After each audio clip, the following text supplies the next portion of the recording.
This podcast is a member of the Place to Be Nation family. Visit us at placetobenation.com, the only place to be in your pop culture world.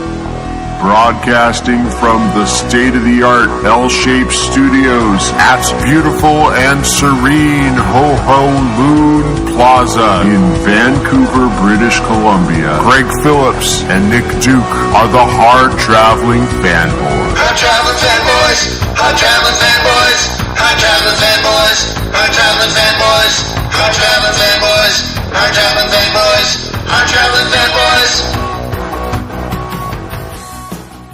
Welcome once again, ladies and gentlemen, to the longest running weekly episodic comic book podcast in all Place to Be Nation.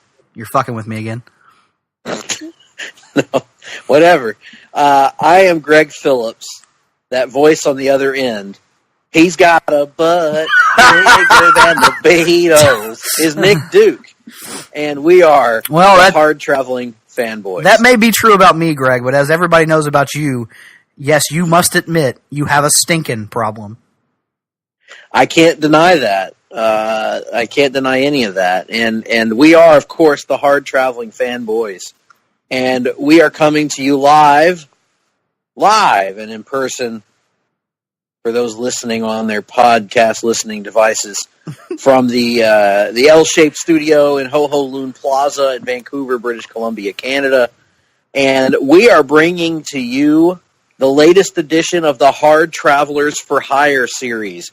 This is where Nick and I, along with some distinguished guests, go on a journey, movie by movie, through the Marvel Cinematic Universe. And we have not one, but two very special guests with us this week. How many, Greg? Two. Thank you. We have two guests with us this week, and let's cut out all the rigmarole and the prefacing of what's to come, and let's just get right to the introductions here. We've got with us our old friend, the capologist himself. One of our most popular guests, a staple of Place to Be Nation Pop, along with and Place to Be Nation with Survey Says, along with the brand new hit show Talkin' Pop right here on the feed, as well as Conversation Comics, a.k.a. Todd Weber's Conversation. Tim Capel, how are you, sir? Gregorian X. Phillipsian III. Nuke Nicholas J. Brandenburg, 4th, 14th, whatever I called you. Awesome to be back here. So looking forward to it. A little bit crowded here tonight, but I think that's okay. What else we got going on? Yes, we have a very tight studio, and I do thank you for inducting us into the York Foundation, Timothy J. Capel, the 71st. And yes. And no also with us is the host of our music podcast here at Place to Be Nation Pop, the Sunday Groove. Easy Like David Sunday. A.k.a. Easy Like David Sunday. He is Easy Like David Sunday because he is indeed David Sunday. He is the David Sunday in question. Yes. David, how are you, sir? Yeah, I'm doing great. I had to do it. Just because you mimicked it last week, I had to do it again. Well, since you're doing your easy listening voice, give us just a taste of that Captain Metropolis. I got to have it. Man, welcome to the Hard-Traveling Fanboys. Good to meet you. Oh, what about that other voice you did for the upcoming installment of Comic Book Theater that nobody else could recognize? Which one was that again, David? The one where you said Raymond a lot, but I couldn't quite place what you were going for. Oh, okay. That would be my Robert from Everybody Loves Raymond, the older, large brother. Hey, Raymond. Come on. Apparently coming straight out of his appearance in Children of a Lesser God, which is a dated reference. Yeah, you're really... Or if I haven't seen it. It's a movie about people who go to a school for deaf people. Mm-hmm. Oh, okay. And Nick has brought the show to a screeching halt. That is my lot in life. The quality control on this episode, I think, is setting new standards. Quality control, yes, we do have. The problem with our show is too supernatural. So. We are telling all kind of tales out of school this evening. This is going to be a rip-roaring edition. I can tell we are all in rare form tonight. Oh, so what are we gathered here today to discuss, other than the death of this podcast? We are here, of course. We are here to talk about the latest movie in our journey through the MCU, which is Captain America: Civil War. Now, I know some of you out there, some of the more hardcore, regular listeners of the show might be thinking right now. You might be thinking yourselves, wait a minute, aren't we supposed to have comic book theater Watchmen this week? Because isn't this a giant-sized week for the Hard-Traveling Fanboys? The answer to that is you need to shut your mouth and let us give you what you want. And what you want is Hard Travelers for Hire for right now. Right, Nick? Yeah, so we had a little bit of a scheduling snafu, as it were, with the old comic book theater. So it will be coming to you at some point. What point that exactly will be, we don't know yet. But until then, we're going to hit you with our regular shows and just give you a giant size whenever we damn well feel like it. Because it's our prerogative, and there's only like 15 of you motherfuckers anyway. That's right. And we are here to talk about Captain America: Civil War, which is God, I don't even know at this point, Nick. How many movies are we into the MCU? Damn it. 1, 2, 3, 4, 5, 6, 7, 8, 9, 10, 11, 12, 13. This is the 13th installment, unless my counting is off. Right. And this, if I'm not mistaken, Nick, is part of Phase 2 of the MCU. No, this is MCU. Does this kick off Phase 3? This kicks off Phase 3. Ant-Man was the final film in Phase 2 for whatever reason. This is one of the. I'm sorry, guys. This is one of the lesser known, underrated parts of the show. I feel like is Greg saying which phase the movie is in, and you saying no, it's actually one behind that or one ahead of it. That's true. Well, Greg made the logical assumption that Phase 2 would have ended with Age of Ultron, but it didn't. And ever since then, I think he's doubting himself now about the phases. I really am, because I was. They usually are logical assumptions, though. Yeah. I was so certain that Age of Ultron was the end of Phase 2, and when Nick informed me that I was wrong, it shattered my worldview of the way things work. Of the way phases work, because phases are ultra important and not at all just arbitrarily, defined. Indeed. So the Civil War here in Phase 3 of the Marvel Cinematic Universe, which encompasses a bunch of other stuff that comes later that we can't talk about right now. This is the direct follow-up to Winter Soldier, which, spoiler alert, is both Nick's and my top movie on our countdown thus far, as we go through and rank the movies in the MCU that we've watched to this point on our Hard Travelers for Hire series. So, filling some pretty hefty boots here, coming on the heels of Winter Soldier. And I believe we had Tim on for our Winter Soldier discussion as well, and we all three talked about how much we love that movie. So since we have you on as a new guest for this one, David, what were your thoughts on Winter Soldier? Just summary. It's all right. No, that was my Andrew guess answer. No, it's amazing. It's really high on my list, which you might find out later. But it's incredible. It's just between the action and just seeing all the characters start to get together, meeting Falcon. It's great. Yeah. The Winter Soldier was a rousing success, and I think one that gets better and better with each subsequent watch. But so Civil War has some pretty heavy-duty shoes to fill, and it also takes a very interesting track in that even though, and we'll get into this during the course of the discussion, I'm sure, but even though it's called Captain America Civil War, in many ways this feels like a third Avengers movie, does it not? Yeah, I would definitely argue that. I mean, undoubtedly, Captain America and Tony Stark and Bucky are the lead three characters, but the ensemble is so large that it definitely feels more like an Avengers movie than any of the solo-branded films to this point, or at least any of the solo-branded films since, appropriately enough, Winter Soldier. Now, one interesting thing that I want to ask you, Tim, as a capologist before we get started here on the actual film, is what were you expecting from a third Captain America movie? I mean, we'd gotten the Red Skull, we had gotten the Winter Soldier. What were you kind of expecting before we got the announcement that it was going to be a Civil War movie, that it was going to have Iron Man in it and all that stuff? What were you looking for out of a third Captain America movie? Well, I was looking for Captain America Serpent Society as the teaser image was thrown up before they officially announced Captain America Civil War. So, I mean, I kind of thought it was bogus in the first place when they did that, just sort of, lightly trolling people. But if they had done something along those lines, I think it could have been good. They're kind of an interesting group of villains. But, no, I mean, once they officially announced it was going to be Captain America Civil War, I definitely had some trepidation. Like, is this just going to be a Captain America movie in name only? Is it really like Avengers 2.5? What are they going to do here? And more importantly, how are they going to make this a good movie beyond anything else when you have this kind of ensemble to juggle? So we'll see how they do in that respect. Right. And, I guess when you're looking at kind of Cap villains, the Serpent Society would be kind of next on that list after you've done the two that I've mentioned, the two stories that I've mentioned, I should say. And, of course, you could have gone into the any number of Barons, I suppose.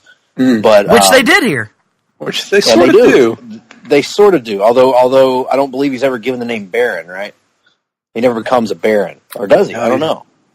He's on the path to becoming a Baron. This is sort of a Baron Begins type movie. Yes, Baron Begins. Yes, that's very good. Von Raschke would have been a good villain, too. In any event, so we've kind of set the table a little bit. We all enjoyed Winter Soldier. I think Tim comes at it from an actual knowledge of Captain America and his universe from the comics. And for me, I'm very, I don't have a lot of built-in knowledge of Captain America and his comic stories. And Nick, we've been over that before. I think both of us are kind of in the same boat in that regard. Mm-hmm. David, I'm assuming you're in the same boat as well. Yeah, I think I've only read about 3 issues of Captain America comics, so very, very little knowledge from actual comics. And we won't turn this into a Civil War comic discussion because I think we've had that before. But what we will do is let you know that this is loosely based on the comic book by Mark Miller and who was the artist on that? Steve McNiven. Steve McNiven, and it is called Civil War, and it does revolve around a Captain America Iron Man conflict, and the similarities in some ways in there. This movie takes a much different track, and it follows directly off the events of both Winter Soldier and Age of Ultron. So with that being said, what we like to do is get the movie rolling and let you watch it with us if you're at home. Obviously, if you're not at home, don't worry about it. But if you are at home, feel free to pause the podcast for a minute, fire up your copy of Captain America Civil War, your DVD, Blu-ray, streaming, whatever it may be, podcast, whatever you may have. And be sure to follow along, and we are going to hit play in 3, 2, 1, play. And very quickly, I'm going to remember to mute my television, which I had forgotten to do to this point, and also turn on the subtitles, which is very important. So right away, we're getting an establishing shot here of 1991. What do you guys think about 1991? Not as good as 1990. Although I know certain individuals with strong opinions would probably disagree, but that's just where I come from it. Hell of a year in comics, I'll say that much. Absolutely, David. 1991. Was that the year Ice Ice Baby came out? I think that was 90, but I could be wrong. I know it's early 90s. I always think of either grunge or, MC Hammer and Vanilla Ice. It's the year that Whitney Houston delivered the national anthem. Easy for you to say. Yes.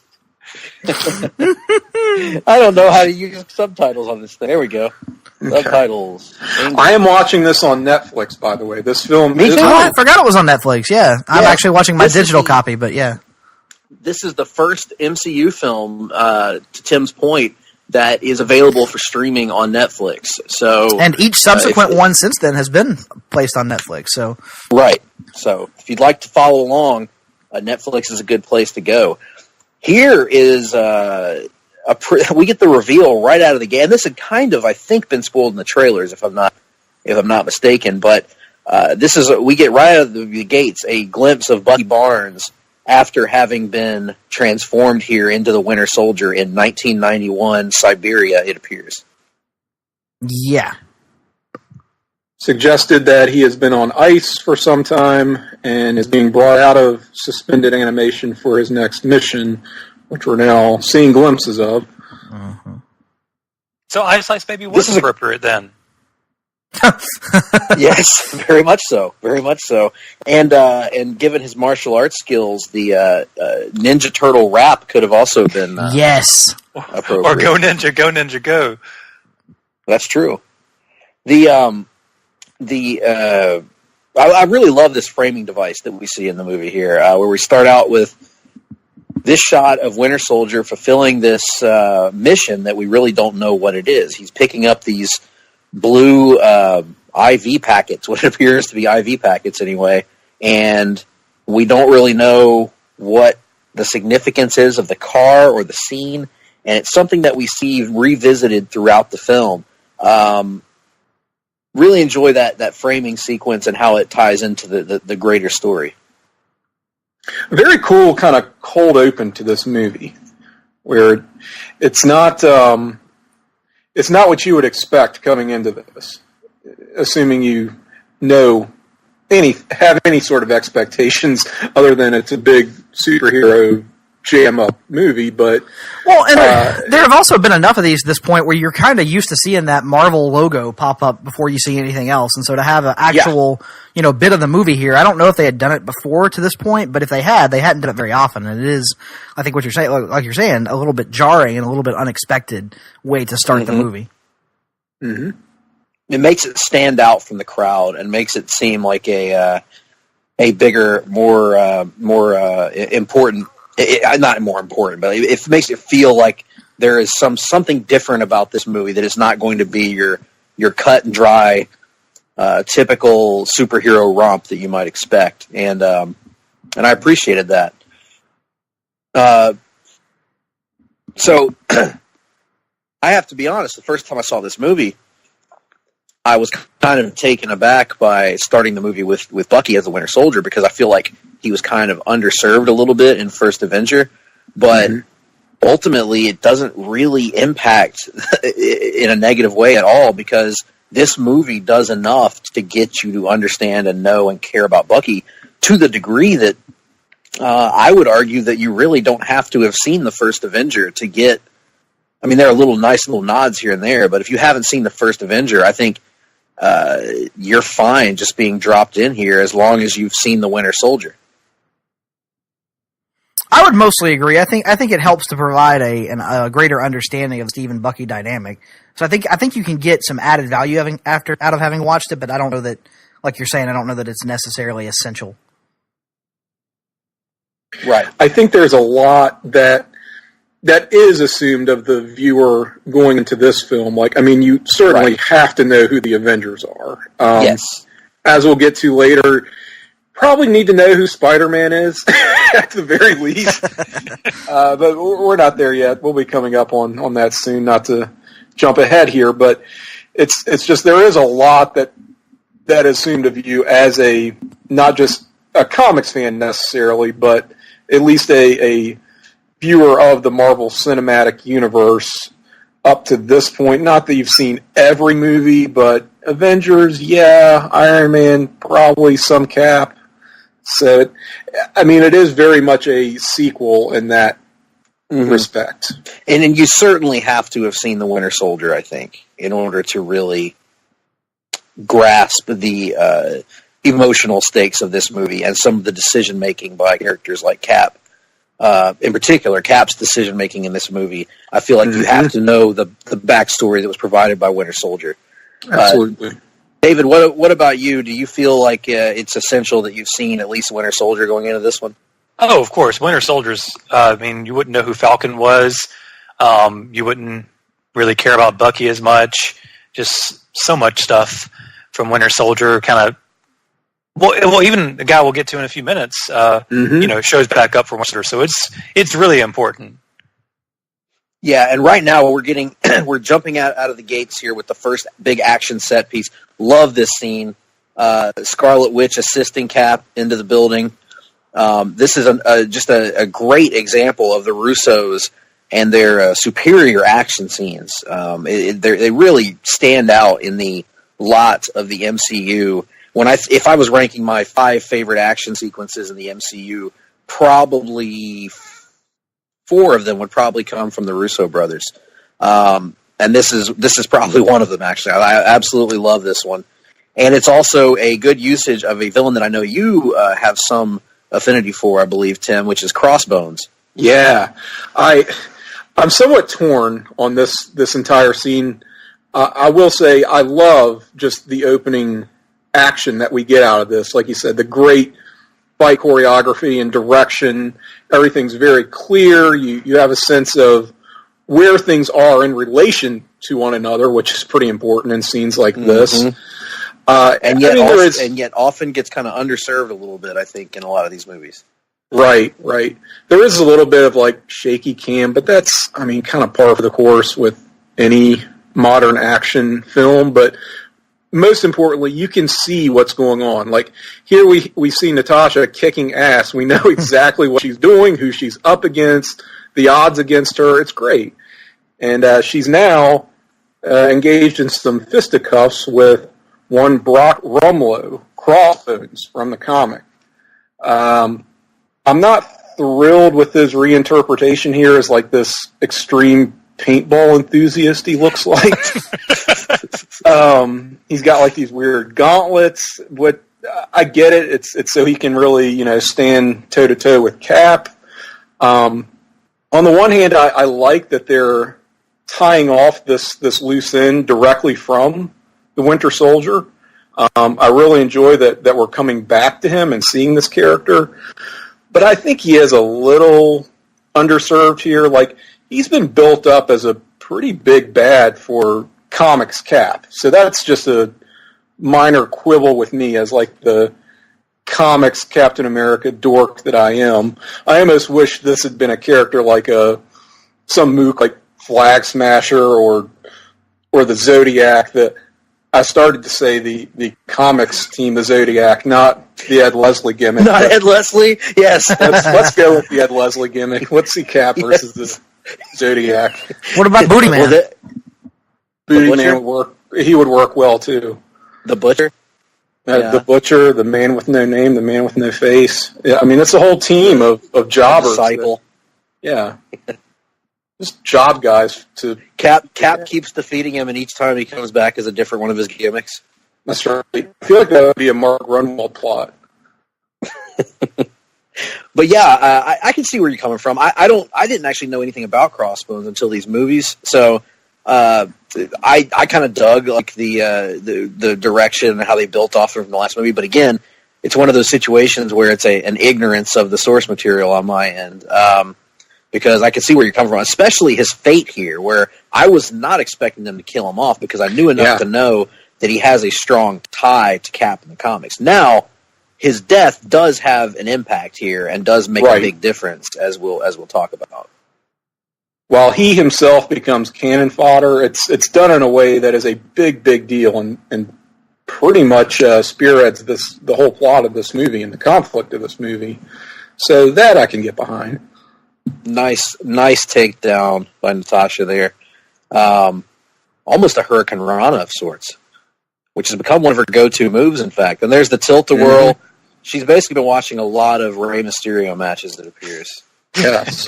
And now she's going for the calf crusher. Oh, no, didn't quite go there.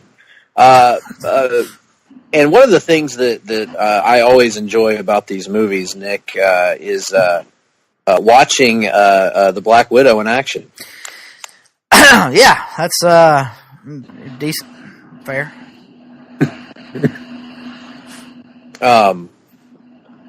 Now, the Falcon we see here, well, we haven't talked about Falcon yet. Falcon is a character that was introduced in Winter Soldier, and for me, I was actually talking about this character to someone the other day, about how Falcon has been one of, I think, the least expected favorite characters for me out of the MCU. Like, for whatever reason, I took to his character instantly, and I don't know if it's his everyman thing, the fact that he doesn't have any powers, that he's kind of this regular dude that's thrown into the midst of all of these, super spies or super soldiers or gods or tech wizards or whatever. But the Falcon in the movies has taken off for me and really become one of the characters I look forward to seeing the most in these movies.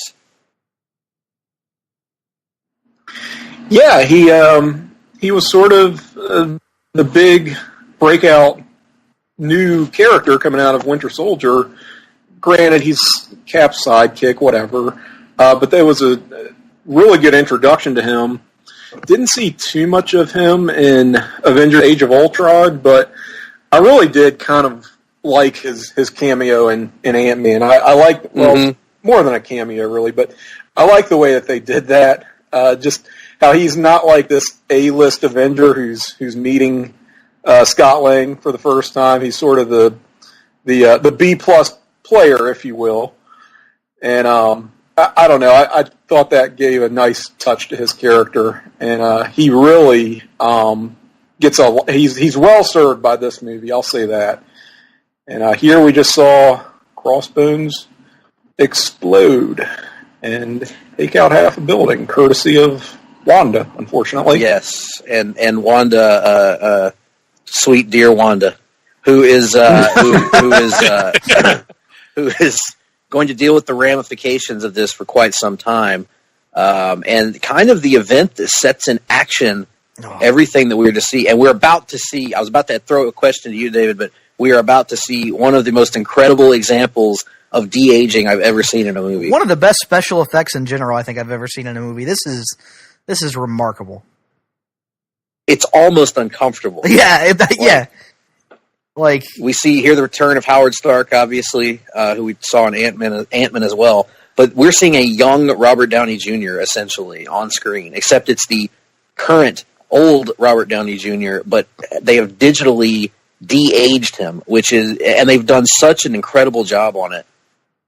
There's not that uncanny valley that we often talk about with the Justice League movie, for instance. It is not a Grand Moff Tarkin and Rogue One situation, put it that way. No.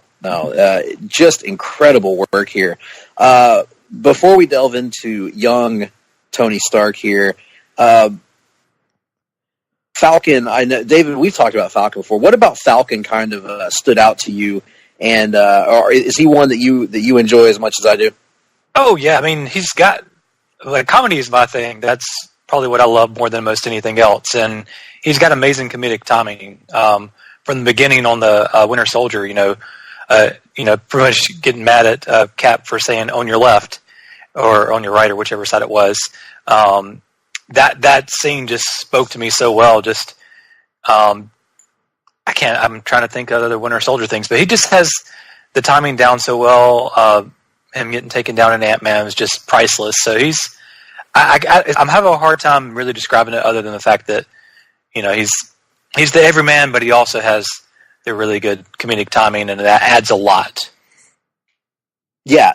Falcon, comedic timing is a big thing, and the MCU is really good about throwing in the comedy. And even in this movie, where you have several bits of comedy in it, it's really kind of a serious movie in terms of the story that they're telling. But you have sort of the comedic elements of, obviously, Tony Stark with his one-liners, but and of course we'll see Spider-Man later on, but also the perpetual buddy cop relationship between Falcon and Cap, and then later on Falcon and Bucky, who have this incredible repartee between one another. But I guess we should get into the other main star of this movie besides Cap, which is Tony Stark as Robert Downey Jr. We are picking up on the heels of the events of Age of Ultron, in which the Avengers were kind of the victim of Tony's own ambition, where Tony was trying to create this machine to help all of humanity and safeguard all of humanity. And in the process, it, as it often does in comics, backfired on him and ended up endangering humanity and, in fact, destroying this foreign country from which Wanda and her now deceased brother Pietro derive.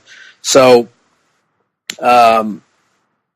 Tony's kind of in a bad place here. He's not feeling his normal chipper self, and he's about to be confronted by a mother who blames him for the events in Sokovia.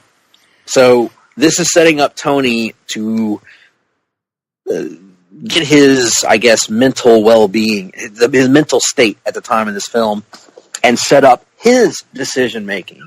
And as we'll see during the course of the film, both Tony and Cap make decision after decision that are based on things that we have seen early in this film. And again, it's a pretty clever framing device, and I think it's also a pretty good way of taking the culpability a little bit away from Tony, in terms of, it's a Captain America movie, so you're conditioned to root against whoever is fighting Captain America. But in this case, the arguments they lay out and the reasoning behind Tony's decisions, I would argue, is done in a much more subtle and better way than it was done in its comic book counterpart. I know that may be a source of disagreement with my co-host, but I will throw that argument out there.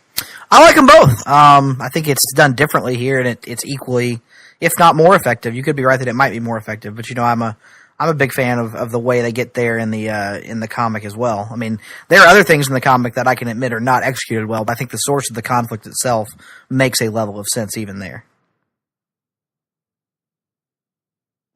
Yeah, and to your point, Greg, I think that in the absence of a fourth Iron Man movie, or a better Iron Man 3, sorry, this, I am going to agree with you that this film does a lot to get you inside Tony's head at this point, where coming off the heels of that huge, demoralizing defeat in Avengers Age of Ultron, they won the battle, but they kind of lost the war in a sense, where that was pretty much all on Tony's shoulders, and he did that thinking, this is my way out of this kind of life. And in the process of doing so, we learned that he actually lost Pepper as well. Yes, and I think it's important to divide the movie down the middle, because I took the side of Tony in the film, actually, because I think both of them have great points, but I think Tony is trying to err on the side of somebody holding us accountable for what we're doing, and Cap is taking, and it's almost the exact opposite of the way you would expect if you look at the stereotypes of these characters, because what's the stereotype that people that don't read the comics or watch the movies think of Captain America? They think he's a rah-rah patriot Boy Scout character. And yes man kind of character. Exactly. And which, if this movie had taken place before the events of the Winter Soldier, he very well may have been. But I think the point was, I would agree with that. The events of Winter Soldier left in him a lasting distrust of government hierarchy, essentially. You might say that it left him feeling somewhat nomadic. Somewhat attitudinal. Nice. I popped for that nomad reference there. Thank you. I knew you got it. I wasn't sure the effectiveness of it, but I was. But anyway, look it up, folks. Google Nomad, and preferably Google the '90s Nomad, because I had his card. It sucked. He had Fabian Nicieza wrote that series, the '90s Nomad series. I think Fabian Nicieza wrote every series at some point. Yeah, even currently, he's all of his books that we think are written by other writers are actually Fabian Nicieza using a pseudonym. That's right. God Almighty, the Vision just appeared, and he's wearing a sweater vest. Yeah, the last time we saw the Vision, he was just actually. floating around being Vision, and now he's wearing Mr. Rogers clothes essentially, which is a jarring sight at first. All character developments. This is so the Vision and Scarlet Witch, Steve Englehart thing, where he's like the suburban dad Vision. Like, I mean, there is precedent for this. It is a really awkward and funny visual, but you can't really knock it. So no, it's entertaining as hell. It's entertaining as hell, no doubt. As was every shot of Scarlet Witch in the movie. But yes, no, I agree with you. The Vision is. They've certainly taken some steps with the Vision since we last saw him in Age of Ultron. But I find it interesting, and that's another aspect of this movie that might not work when you think about it. This character who was this literally just brought to life in Age of Ultron, and here he is in his very next appearance, and he's trying to be this Bing Crosby-like figure, and they are playing it straight down the middle too. Yeah, but it works because over the course of the movie, his motivations become clear. He's trying to become human. He's trying to understand and become this. Have this sense of normalcy, I guess you would say, and understand the human experience in a way that Ultron never did, and. It makes sense over the course of the movie, but it is jarring, as you say. We have the central conflict laid out here. The government, which I feel is like the catch-all term for every villainous group in comics in DC and Marvel. It's just the government is trying to do this thing. But in this case, the government, representing multiple national governments, are opting to present this initiative that will require the Avengers to register with the government, register what their powers are and all that stuff, and to limit their, if I'm correct on this, to limit their ability to do things, basically, unless they're approved by these various committees or what have you. And this proposal kind of splits the Avengers down the middle and leaves some of them siding with Cap, in that Cap says, no, we're not going to do this. We're not going to be a puppet for the government. And Tony sees it as a necessary move to keep them in check, because Tony is now gun shy after everything that's happened before. Is that an accurate description, or would you guys characterize it differently? No, that's a pretty accurate description, I would say. Although I would like to point out here the appearance of General Thunderbolt Ross, making his first appearance since the Incredible Hulk. So 8 and years. Acting significantly differently than he did in the Incredible Hulk. Yes, but he does. To their credit, since it is a different version, they do give him that little monologue about how his heart problems have changed his perspective on the world. So they at least attempt to explain the massive change in personality. Because you're right, a much more docile and peaceful and diplomatic version of Thunderbolt Ross than we had seen when last we left him. Well, He he's might gotten say a that he's promotion. become oh yeah, he has. Yes, he is now the Secretary of State. He could indeed become the peacemonger at some point. Who? Him. I just learned this past week even existed. Yep. Well, I mean, the hate monger. You need something to complement that. Yes, there were the four monger. The four. You have the four pillars of Japanese wrestling or what have you, and you have the four presidents of Mount Rushmore. Well, the four mongers. Wait, who are the four pillars of Japanese wrestling? I'd like you to tell us in your own distinctive style. I believe that those would be Misawa, Kobashi, Kawada, and Tao. Don't look at me, dude. That's fine, Greg. I'm gonna do the impression in my head. I'm just gonna hear you say it in my head the way I'd like to hear it said, but that's neither here nor there. I'm not gonna do that right now. We're in the great country of Cleveland right now. That's right. With our first look at the man who will become, potentially, has characteristics not unlike an individual who could one day become Baron Zemo.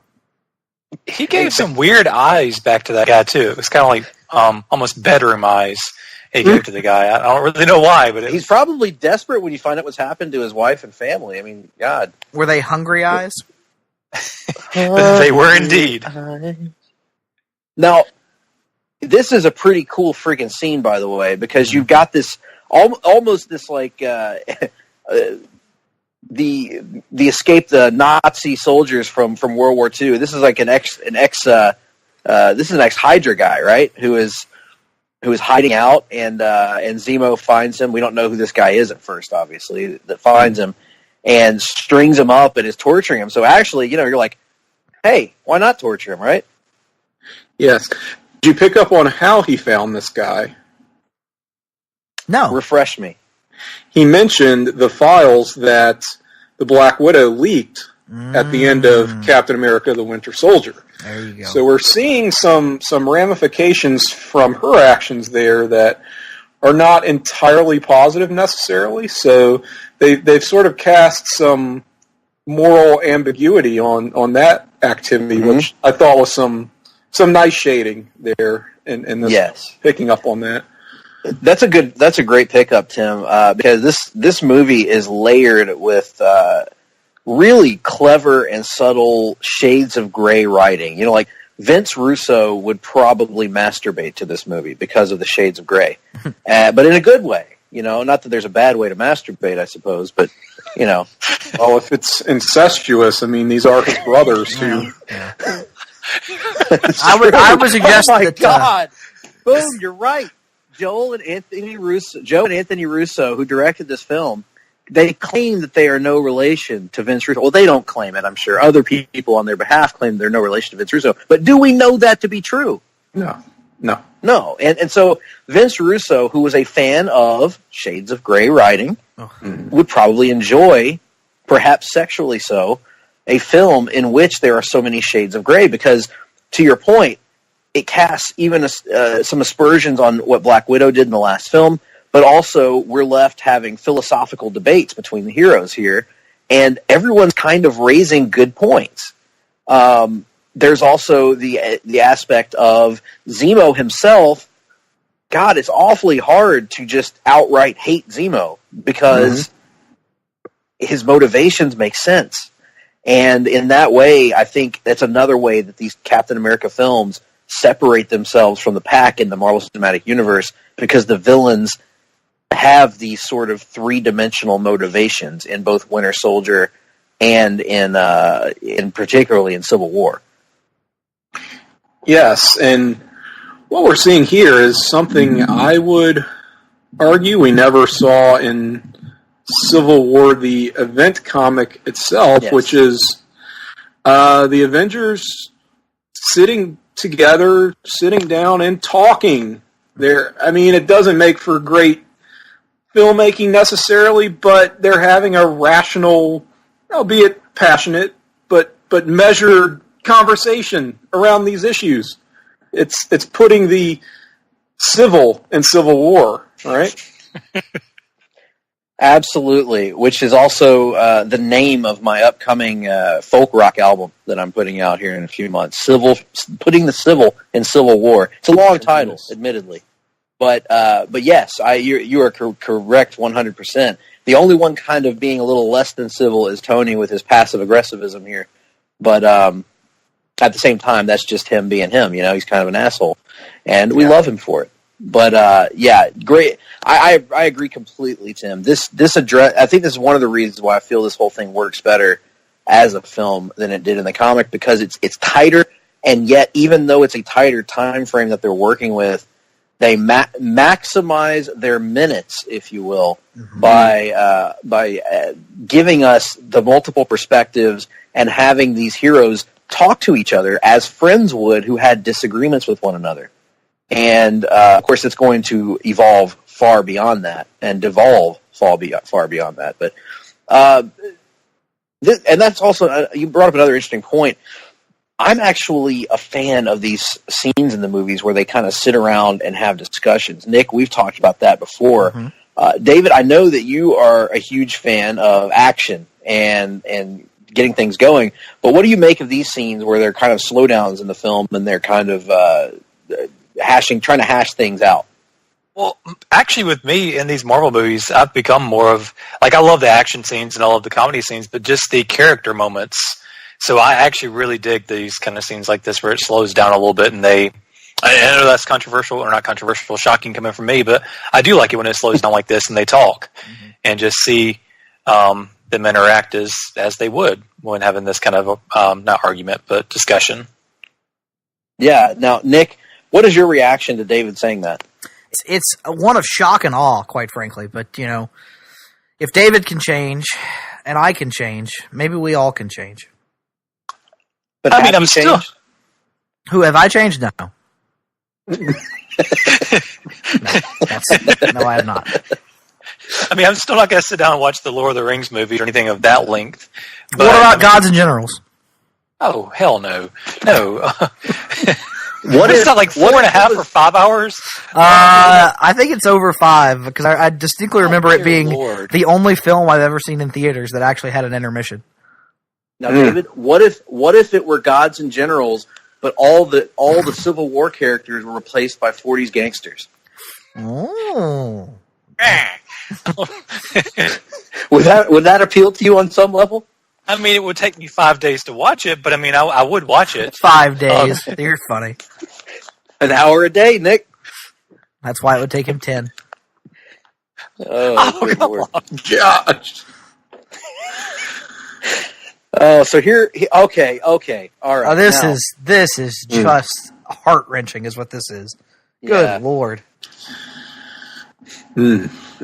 Poor Peggy Carter, who particularly for this movie came out, I believe, right after the cancellation of Agent Carter, and or right around that time anyway. And for those of us who have watched the show, for those of us who had seen Peggy Carter's character beyond just the movies, there's a strong emotional attachment to her character, and just a very heartbreaking scene, and the way that, you know, I feel like every time that the three of us get together, Nick and Tim, we always end up complimenting the acting of Chris Evans and just how much we believe him as Captain America.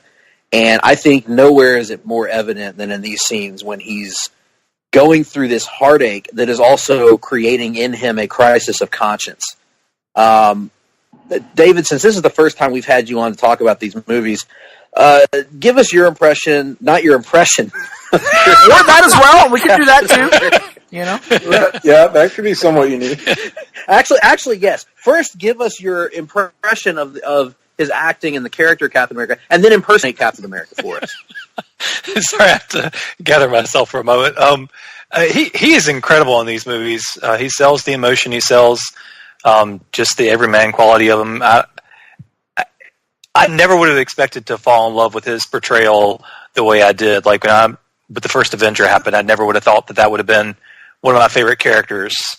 Because I never knew anything about Captain America. So I don't know. And even as an actor, I mean, Chris Evans, his history was in doing, kind of forgettable roles that you forgot as soon as they were over. Right. Yeah. So yeah, he does an amazing job with the emotional stakes, and I also love his hair. If I had that much hair, I would be so happy. Now, as far as my impression of him, I don't think I'm even capable of that. Let me see if I can take a swing at it of David impersonating. Well, give me a line of dialogue. I might do it. I want you to say, "Yeah, my name is Captain America." Yeah. Yes. Captain America, you see? Give me a hug, girl. What? Squeeze me tight. I kind of turned into Mason Verger as often as the case whenever I'm doing mobster. Gary Oldman Mason Verger or Michael Pitt Mason Verger? Red Skull didn't write it because I wrote it. All right. Anytime I'm practicing for my Captain Metropolis, I merge the two. Little German boys and girls who would do anything for a candy bar. Oh, I was wearing my finest come hither outfit. Hey, now this is a huge landmark moment that we're joking around right here, because this is the first appearance of Chadwick Boseman as T'Challa. who will later become Black Panther. Mm-hmm. We have seen T'Chaka just a few moments ago on screen.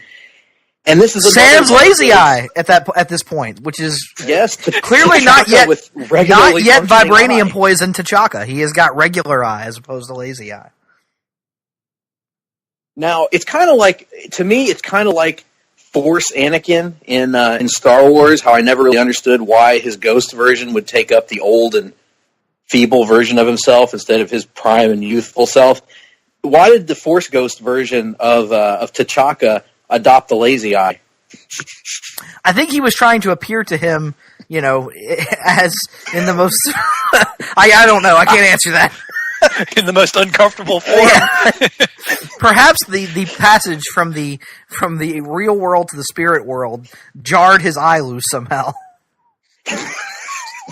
Do we know what caused Shawn Michaels' eye to go lazy, by the way? I'm assuming he's the white Wakandan and vibranium exposure did it. Eventually, Chris Evans is also going to develop lazy eye. I think that's the twist we don't see coming in Infinity War. So this is a huge landmark thing to T'Challa and T'Chaka, but particularly Chadwick Boseman here as T'Challa. Another one of those cases of a character that I didn't know much about before this movie. And when I left this movie, I wanted to know a hell of a lot more about him, because from the minute he steps on the scene and delivers with that, to the point that I didn't know that Chadwick Boseman was not African until after, probably a year after this movie came out. So hey, now that we've all seen Black Panther, but is T'Chaka on the verge of doing what T'Challa winds up doing in the post-credit scene for Black Panther here? Because that's certainly what the dialogue of the speech would lead you to believe, with him talking about a world they wish to join and how they've been on the sidelines for too long and that kind of stuff. So in many ways, I guess you could now view the post-credit scene for Black Panther as him just naturally following in his, one of his father's final wishes, I guess. Mm-hmm. That's how I would read that. Yep. So great scene there as we get the death of T'Chaka and we see the sorrow and the building rage in T'Challa and Chadwick Boseman, who just instantly inhabits that character. The way that, and we talk about this in every one of these editions, guys, but the way that the MCU tends to cast these roles so perfectly. Tim, we've certainly seen our share of comic book and superhero films over the years that have missed on casting. How does the MCU keep getting it right? I don't know. It's something almost supernatural, if you will, about their ability not just in casting, but they just beat for beat tend to get everything right. You would think that there's going to be a weak link somewhere, right, and the weak links in these movies are all still pretty damn strong. Yeah, it's really remarkable, to the point that the ensembles are so good. The minor reoccurring roles, whether it be Maria Hill or even at this point Nick Fury, who's kind of just a recurring cameo role, they're just so perfectly cast. T'Chaka, these characters that aren't even major players are well cast, and when it comes time to casting these iconic heroes who, let's face it, anyone that's ever read a comic book, I think, and maybe you can correct me if I'm wrong on this, anybody, but I always was mentally casting these roles in my head when I was a kid reading comics, or even as an adult reading comics. You hear the voice a certain way, you see the character a certain way, and it feels like for each of these, Marvel just killed it, absolutely killed it, with either by taking somebody that inhabits what my image of these characters was, or by completely transforming what my image of these characters was. Yeah, I mean that's pretty much accurate. They've nailed it in almost every respect. I'm struggling to think of one that they've miscast, and I guess the only one that you could even kind of question would be Natalie Portman as Jane Foster. And even then, I would argue that's more of a scripting issue than it is a casting issue, probably. Not that her performance was great or anything, but it's not like she was going to be able to rewrite a thinly veiled, badly written character, Right. The only other one that I can think of that hasn't worked out was Terrence Howard, who left after the initial Iron Man, and I would argue that worked out for the better, to the chagrin of some. So, just one of those things. Yes. And since we've seen him already as well, David, I'll let you weigh in on the debate. Terrence Howard or Don Cheadle? I mean, I guess I'm going to go with Don Cheadle. Even though I watch Iron Man, the original one, a lot, I can't remember a whole lot about Terrence Howard's performance in it. Like, to me, it's not that memorable, and I know that's probably I know it pisses off one person, but yeah. No, it doesn't. He would have to listen to our podcast for that, for him to be pissed off by that. I would agree with that. We also, now this is another element that we got to get into because it's the Hard-Traveling Fanboys, and it would not be an episode of the Hard-Traveling Fanboys if we didn't talk more about incest. So, how, now this isn't necessarily incest per se. What? But let's talk about the familial ramifications of Steve Rogers, Captain America, we see here accepting an envelope, being intertwined romantically with the granddaughter, is it? Great niece, I believe. Great niece of Peggy Carter, who he was also intimate with. Were they ever actually kissing? I don't think they were ever actually intimate. They didn't have time for such things. They did not have relations. There was intent. There was no there was a relational intent, but I have relational intent with Scarlett Johansson. That doesn't mean I've had relations with her. Right, but she's saving a dance for you, though. Oh my God! If only. But Nick, if you had a sexual attraction to one of your ex-girlfriend's granddaughter, would that not be somewhat alarming? Again, not the granddaughter, the great niece. I think is the great niece. Either let's stick with it here. Let's move 100 years in the future though, because this is incredibly creepy otherwise. Listen. Isn't it a little creepy as it is? Well, what do you want? What do you want him to do? Pick up chicks at the nursing home? Like, what exactly are you looking for here? No. I'm not. My problem is not the age. My problem is the fact that she's related to the love of his life. And I would point out that he didn't realize that until literally like 20 minutes ago. So, like, what is he supposed to do? Just automatically dismiss it out of hand? No, I say you gotta see where it goes. I would suggest that in Winter Soldier, there was no real indication that he was sexually attracted to her. I would disagree with that, seeing as how he basically asked her out in the laundry scene where she was doing her laundry in the hallway and she turned him down. And then he found out she was a spy and he was no longer interested in asking her out. He was still attracted to her. He was still into her, Greg. Yeah. We are now in Bucharest, right?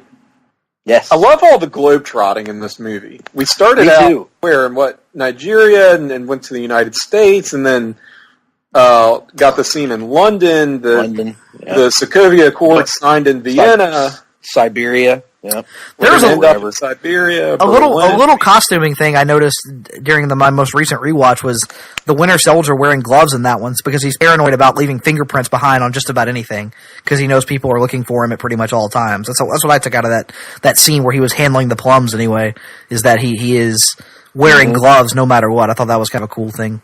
Yes. Oh, wow. That is cool. Another great scene here. As Bucky surprises Cap here in this loft, this apartment, if you will, and it sets off another. Intel was on point. Yeah, she knew where he was all along, actually. So Bucky and Cap, they're going to have a little issue here. The cops are going to burst in. We're going to have a brawl, and it initiates one of the great long action sequences in the MCU where you get and in fact, this is the scene I was thinking of earlier when I was talking about my favorite MCU fight scene. This is a great one. If you consider this one giant action piece, it's incredibly well done. Cap wants Bucky to be safe. Bucky wants to avoid capture. The cops, of course, want to bring him in. And we're going to be introduced to this third party here in a minute who's also interested in revenge. So just a litany of cool moments here in this scene. Well, going back to your observation earlier about the Vince Russo-esque writing potentially here. We do have his characteristic overbooking in this film, but this is also in spite of that, very coherent movie. So I'm not sure if the analogy really bears out. Very true. It's quite an impressive feat to, keep all these balls in the air, have so many characters, even introducing new characters, and have this all sort of still come together. I mean, you really have to hang on to every word, though. It's packed in terms of plot, but I think that it does reward the discerning viewer. Completely agreed. It's like if Vince Russo had been able to replicate Survivor Series 98 every night of his writing career. There you go. Yes. Look at Cap, just a great moment there where Cap snatches the walkie-talkie and breaks it. Doesn't do any more damage to the policeman. Just takes the walkie-talkie and breaks it. This is a scene. The great fight scenes should tell you about these characters, and this one does. Everything you need to know about Bucky is just trying to survive. Cap is trying to help Bucky and also mitigate the amount of death and destruction that goes on. Oh, that was cool. The bending of the rail and into the swinging kick, that was awesome. This is somewhat Dark Knight-esque climax to the Dark Knight with the SWAT guys. But admittedly, better done from a fight choreography perspective. In my opinion, anyway. Oh, yeah. There we see him. The Black Panther makes his first appearance. Sorry, Dave, what were you going to ask? Oh, it was something stupid. I was just going to ask, what if they'd recast Bucky with Bucky Larson? God almighty. What a pull. Would they have gotten that guy from the Bucky Larson trailers to do the trailers for this? I don't remember the guy from the trailers. I just remember the guy that would pop up at the end of all the trailers, and he would say, "Bucky Larson, born to be a star." That was the Bucky Larson guy, Nick. Yes, the guy who the guy who played the quarterback in The Waterboy. Nick Swardson, right? Is that his name? That's Bucky Larson. You're talking about the other guy. Yeah, the guy who played the quarterback in The Waterboy. We've already talked more about Bucky Larson than anyone has talked about Bucky Larson ever. In history. Bucky Larson. Yeah, sadly, I think of that. I remember, because it's one of the worst movie trailers of all time. Yes. Yeah. Even me with a little comedy, I never watched it. I knew better. But sorry, you go to your... Yeah. What a great on-foot chase scene this is. Yes. God. Chase scenes. The Russos do chase scenes so well, and it's something that had kind of gone out of favor in mainstream movies for a while, and feels like it's back now. Yeah, because they had like 2 or 3 distinctly great ones in Winter Soldier, and here's another one. And here's just an outstanding one. And this is our first time ever seeing the Black Panther. And it kind of sets up that James Bond feel that would extend into the Black Panther solo movie, because this is one of those sequences that the Russos are so great at that feel like James Bond done through the lens of the MCU. It's a really just a great scene here. And a little thing that I noticed, once again, the sound design on this is fantastic, because every time Bucky or Cap do something, it's got this whooshing sound effect, and every time the Black Panther does something, there is very little to no sound, and it gets across that just highlighting those little subtle things that make that character and the way he's been handled so cool, and get across the a nod to comics fans for the vibration dampening powers of his suit.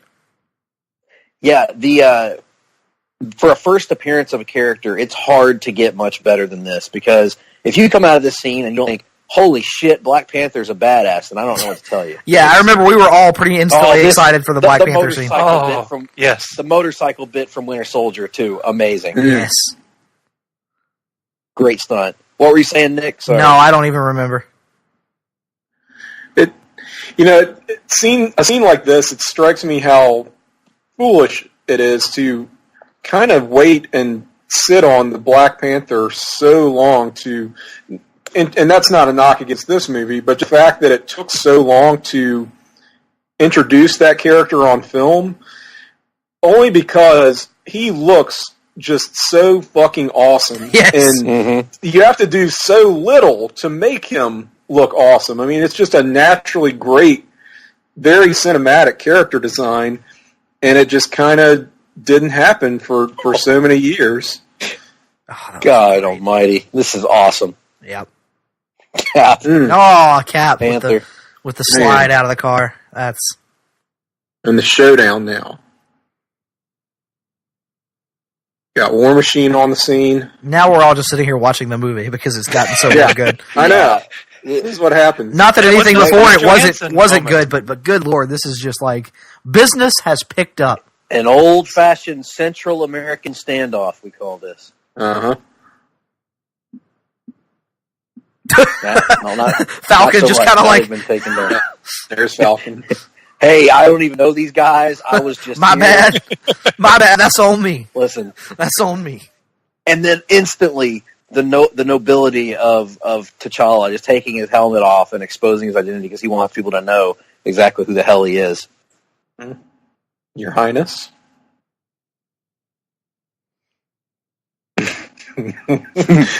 A pinch of paprika. Now we Vision have cooking about as well as I do. Now, how cool would it be if they made Falcon into the villain of another Die Hard sequel and made him Mr. Falcon? Yippee-ki-yay, Mr. Falcon. Yeah, that'd be interesting. Yes. I would be fine with it. I mean, we've gotten at this point in the Die Hard universe, like it's been beaten into the ground, and I feel like that could be a way to revise it by having a villain named Mr. Falcon. And if it was the Falcon, I still haven't seen A Good Day to Die Hard. I suppose I should I haven't force either. myself to do that at some No, point. you shouldn't. You shouldn't. It is god awful. After Live Free or Die Hard, I could take no more. Oh, I guess I haven't seen it either, if there was one after that. Yeah, Wow. there was one called A Good Day to Die Hard that had the son of John McClane. Yeah, I did one with the daughter and one with the son. You Played can by an keep actor it. that doesn't really have a whole lot of, I don't know, presence at all. He's just kind of there. Nick, Vision just used the word that of my favorite D-list Batman villain, Amygdala. Amygdala, yes. I'm a film freak guy myself, but I also have a large appreciation for Amygdala. I always took you for the Cavalier kind of guy. No. D-list, I would go film freak, and then what would you classify ventriloquist as? C or B-list? Oh, he'd be probably B-list. I'd Okay, say. well that's my B-list guy. Two-Face obviously is my A-list guy, and I'm not really sure who falls into the C-list category. But once I know that, I'll get back to you on my C-list. Yeah, guys. yeah. She may, however, be more interested in his epididymis. Oh, We got to get some sort of like implied sex scene at some point between these two, just so that the Russos can give us their idea of what the mechanics of it actually are. yeah. Or I'd be her fine in a with Scarlett Johansson scene and it wouldn't work. I'd be fine with that as well. Story-wise, I don't know how they'd make that happen, but I would Well, be more than behind it. Well, I will say this: if you remove all the subtext of it, and just recreate the scene from Old Boy with her and Thanos. All right. Oh my god, I hadn't even thought about that. all jokes aside, Greg, you and I talked about this in our Age of Ultron show, but it really is remarkable the visual effects on Paul Bettany as the Vision. Like it would have been really easy for that to come off as looking cheesy and terrible, but it's great. Is it all practical? It's not CGI. I don't know, and I think I'm pretty sure it's a costume. That's what makes it so great. Is I honestly don't know the answer to that. Tim, do you know the answer to this? I think it's a mix. Yeah. I think it's a mix of practical and CGI. It would almost have to be, but it's so seamless, the two blended together, that I Yeah, don't know what right. it is, but it's fantastic.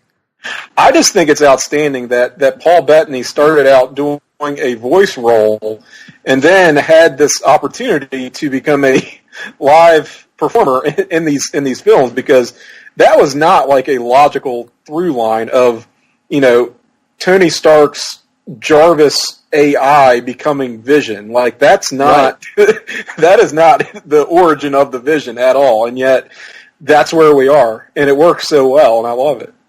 Yeah, it's incredible. These movies have made so many changes for the better that work in a way that if they had kind of gone literal with the comic adaptations, probably wouldn't have worked.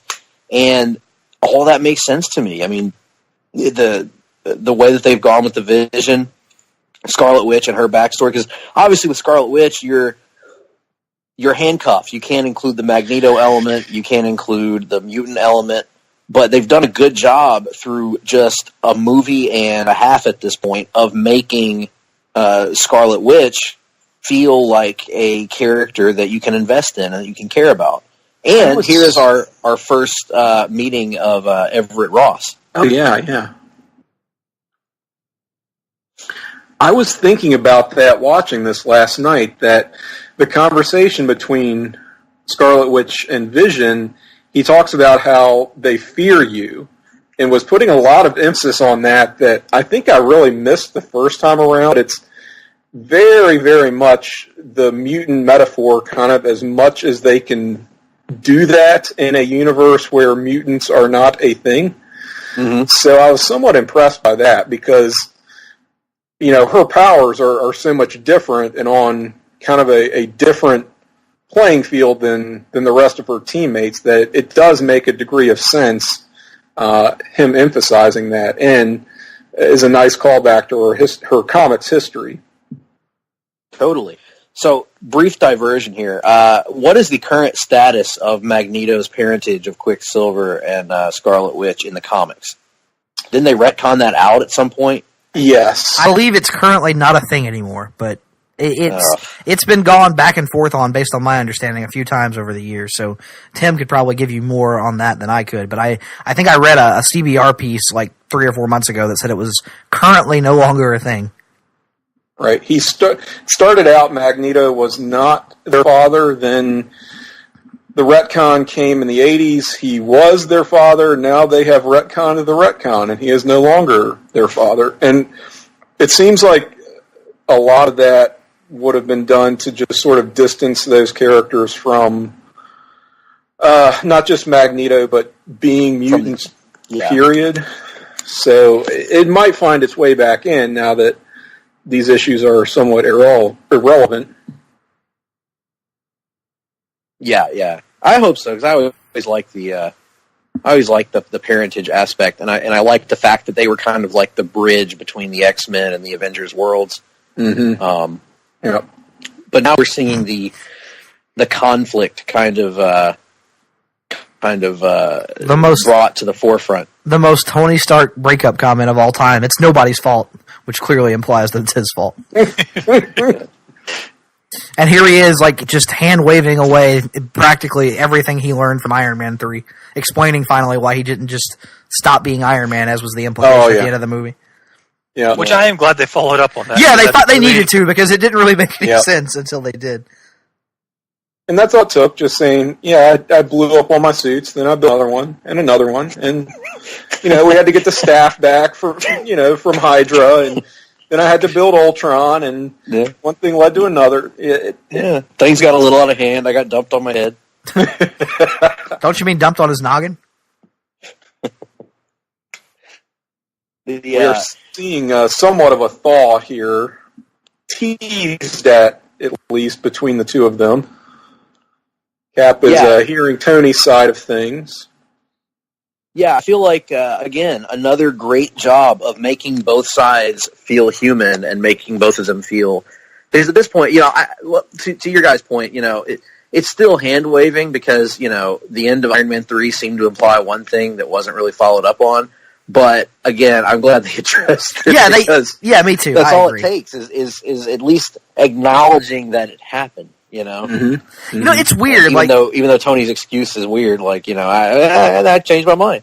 It's weird, Greg, and I think you and I have talked about this before. It feels like now that Iron Man 3 might be the one movie in the MCU that they've kind of tried to ignore more than any other for whatever reason. I have my own issues with Iron Man 3, but I'm with you on the fact that once you make the decision to integrate it into your universe, you've made that decision and you should kind of deal with it for better or worse. And it seems like they make these efforts. And it would have set up a better Age of Ultron, I think. Right. If they had just followed up on what they did. Mm-hmm. Yeah, and so it's interesting to me that they seem to be distancing themselves from a lot of aspects of that.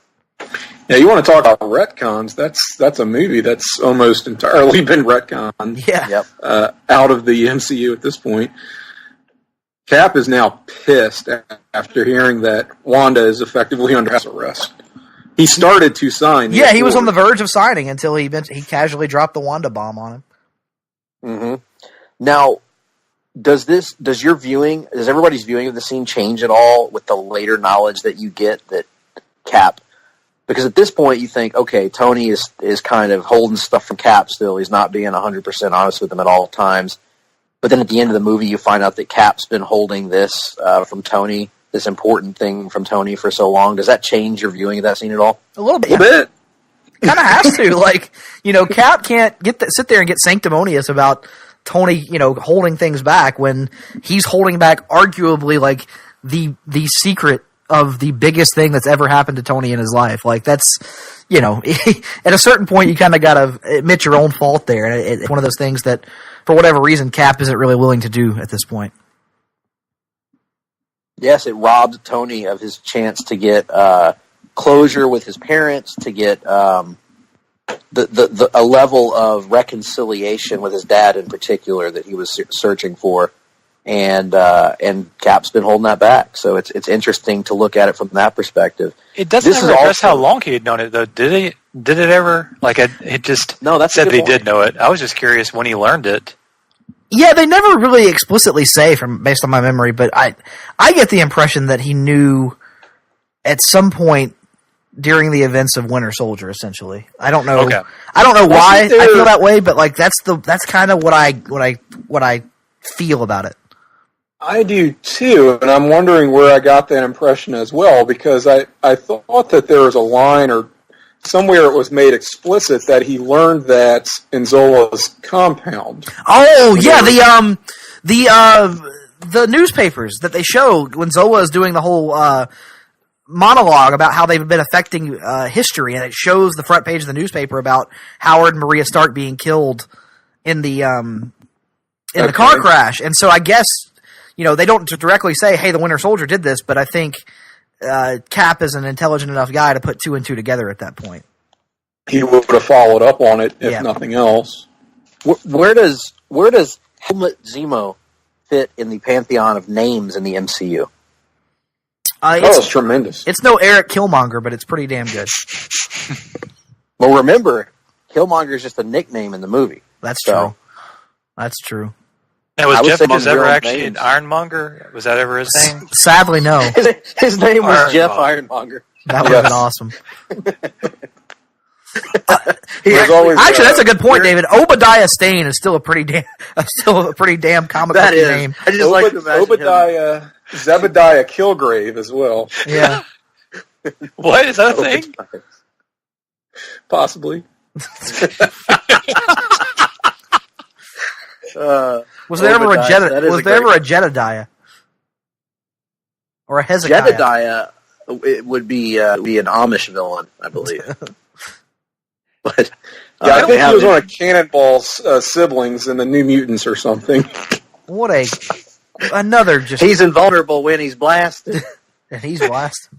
He's non-vulnerable when he's blasted. Non-vulnerable. Not just invulnerable. Non-vulnerable when I'm blasted. And so you're saying that Cannonball had fighting spirit in those moments, is what you're saying? I'm not giving Cannonball a star ring, Nick. The Purple Man's real name is, in fact, Zebediah Kilgrave. Zebediah Kilgrave, that's right. Yeah. I don't think they called him that on Jessica Jones, but they just went with Kilgrave. Just imagine Jessica Jones' reaction if she found out that his name was that. Yeah, that was a missed moment. Your name is Zebediah? Fucking kidding me? A deep eye roll ensues. How about another just phenomenal scene? Like, this movie has, not that anything early wasn't good, but it's like this movie has now reached its launching point and is just taking off, like, with great scene after great scene. And I'm going to tell you, Daniel Bruhl, we haven't talked about him as Zemo yet. He is outstanding. He really is. Yeah. I know a lot of people have not really, they tend to gloss over Zemo. I even saw a CBR article that lumped Zemo into the bad MCU villains because they changed him from the comic. This is, to me... Oh, fuck you! Fuck you, Charlene. Fuck you. There it You is. CBI. To Fuck me, you, clickbait. to me, this is yet another example of a villain who is improved by the changes Let's see. that the MCU makes to him. Greg, I think we're like 18 movies in, and there's been some recurring villains. So was it a CBR article entitled 8 MCU villains who are great and 7 who totally aren't, or something stupid like that? It probably was. I think it was probably that. And then there may have been another one that 15 changes that never should have been made It's in always the MCU. it's always 15. What is their obsession with the number 15? I don't know. I have no idea. 15 is like a hot number now for some reason. I'm sure it's algorithmically appealing in some way. It could be like Yeah, the Beatles it's all and about- number 9. Well, that had a lot of deep spiritual drug-related meaning, though, David. That is true. Number 9. Number 9. 15. But yeah, Zemo is a character that, in the comics, and maybe I could be corrected on this because I haven't read a lot of Zemo in the comics, but when I've encountered him in the comics, he's rather uninteresting and kind of one note. Well, And here we get a very well-rounded, three-dimensional character with motivation and whose plan makes sense and who knows. I love the scene at the end where he admits that he knew he could never beat the Avengers by fighting them, so he's going to make them destroy each other from the inside out. Right. Love Yes. that. It's a level of thought and a level of consideration we haven't gotten out of these Marvel movie villains for the most part that have been, Yar must destroy the world. I don't know why they're all pirates. Well- That's right. Oh, power bomb on the table. Oh, And it didn't break. Those are the kind of power bombs. this is so great. Like, no, Greg, I'd be interesting to get Tim's thoughts on this. I don't know. For me personally, while there have been some Zemo stuff that I've read that I've enjoyed, primarily, I think I read a run of Thunderbolts actually right after Civil War, where he and Norman Osborn were kind of internally feuding for control of the Thunderbolts. I gotta say, I think the biggest obstacle to comic Zemo is the costume. Like, if you're not somebody who is well versed in that character's history and understands why he walks around in pink and leopard print or whatever the hell it is, it's a little difficult to, for new readers to get past that. Even in admittedly silly world. And what is the primary difference between his motivations and the motivations of, say, the Red Skull or Baron von Strucker or countless number of world terrorist Avenger villains? To me, this movie makes him stand out from the pack. He is one of those iconic villains, but is rather broad as a character, no doubt. And isn't the gimmick, Tim, correct me if I'm wrong, but isn't the gimmick that, like, Captain America and he were involved in some sort of mishap where a super adhesive wound up sticking the mask to his face permanently? Yes, you see, he is this.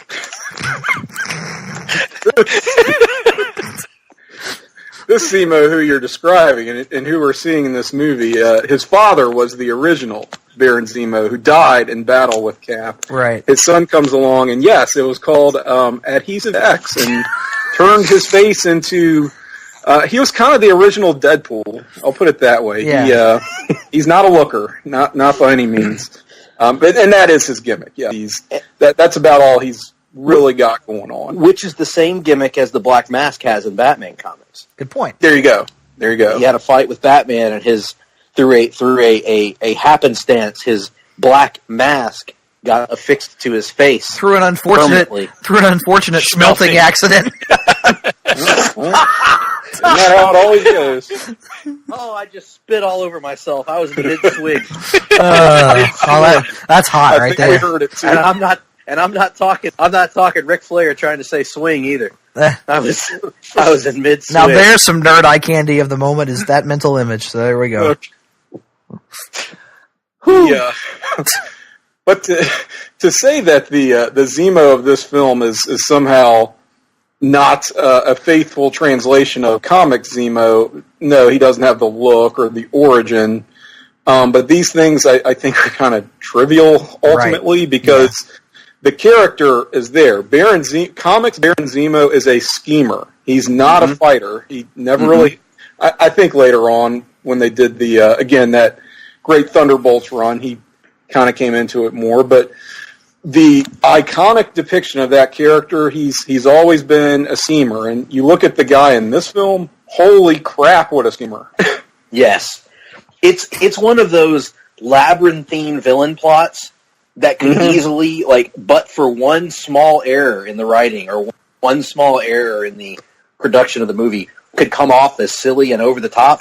And instead, it's freaking perfect. Like, it's one of the best, I think, of all superhero movies in terms of the villain's master plan. It really... And you actually compared this to The Dark Knight earlier. Yes. I think this is another way that it compares to The Dark Knight, because in many ways, Zemo is the Joker of the MCU. I would agree. In terms of his plotting and his plan is so right down to knowing how people are going to react to certain actions that he takes. You know, the scene in The Dark Knight where the Joker deliberately lies to Batman about where Rachel Dawes is located versus Harvey Dent, knowing how each party will react to that going forward. Bucky has plans. Steve Rogers has plans. The Southern Joker has arrived. The redneck Joker is on.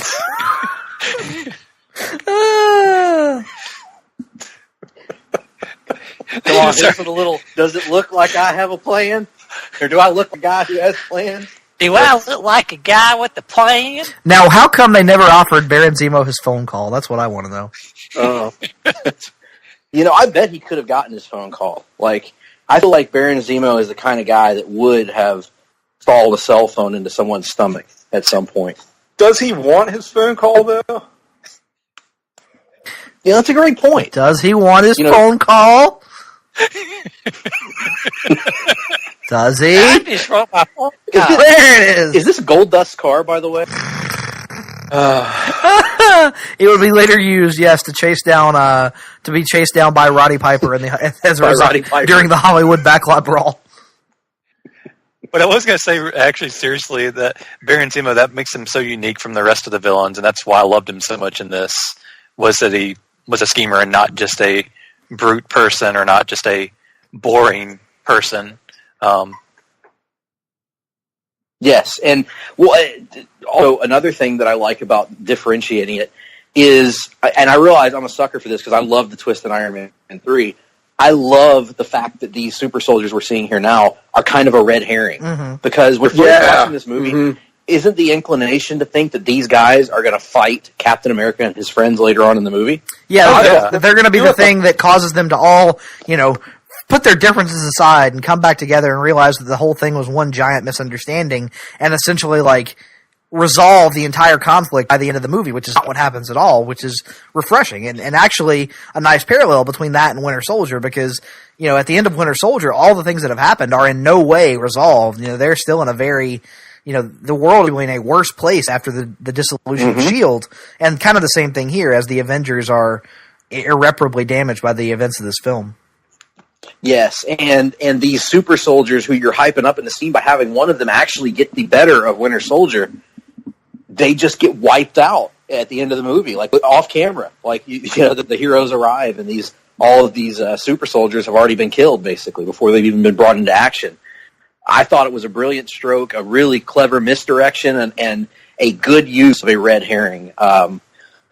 And yet another example that Tim, you've been pointing out during the podcast about the, I think, cleverness of the writing of this movie.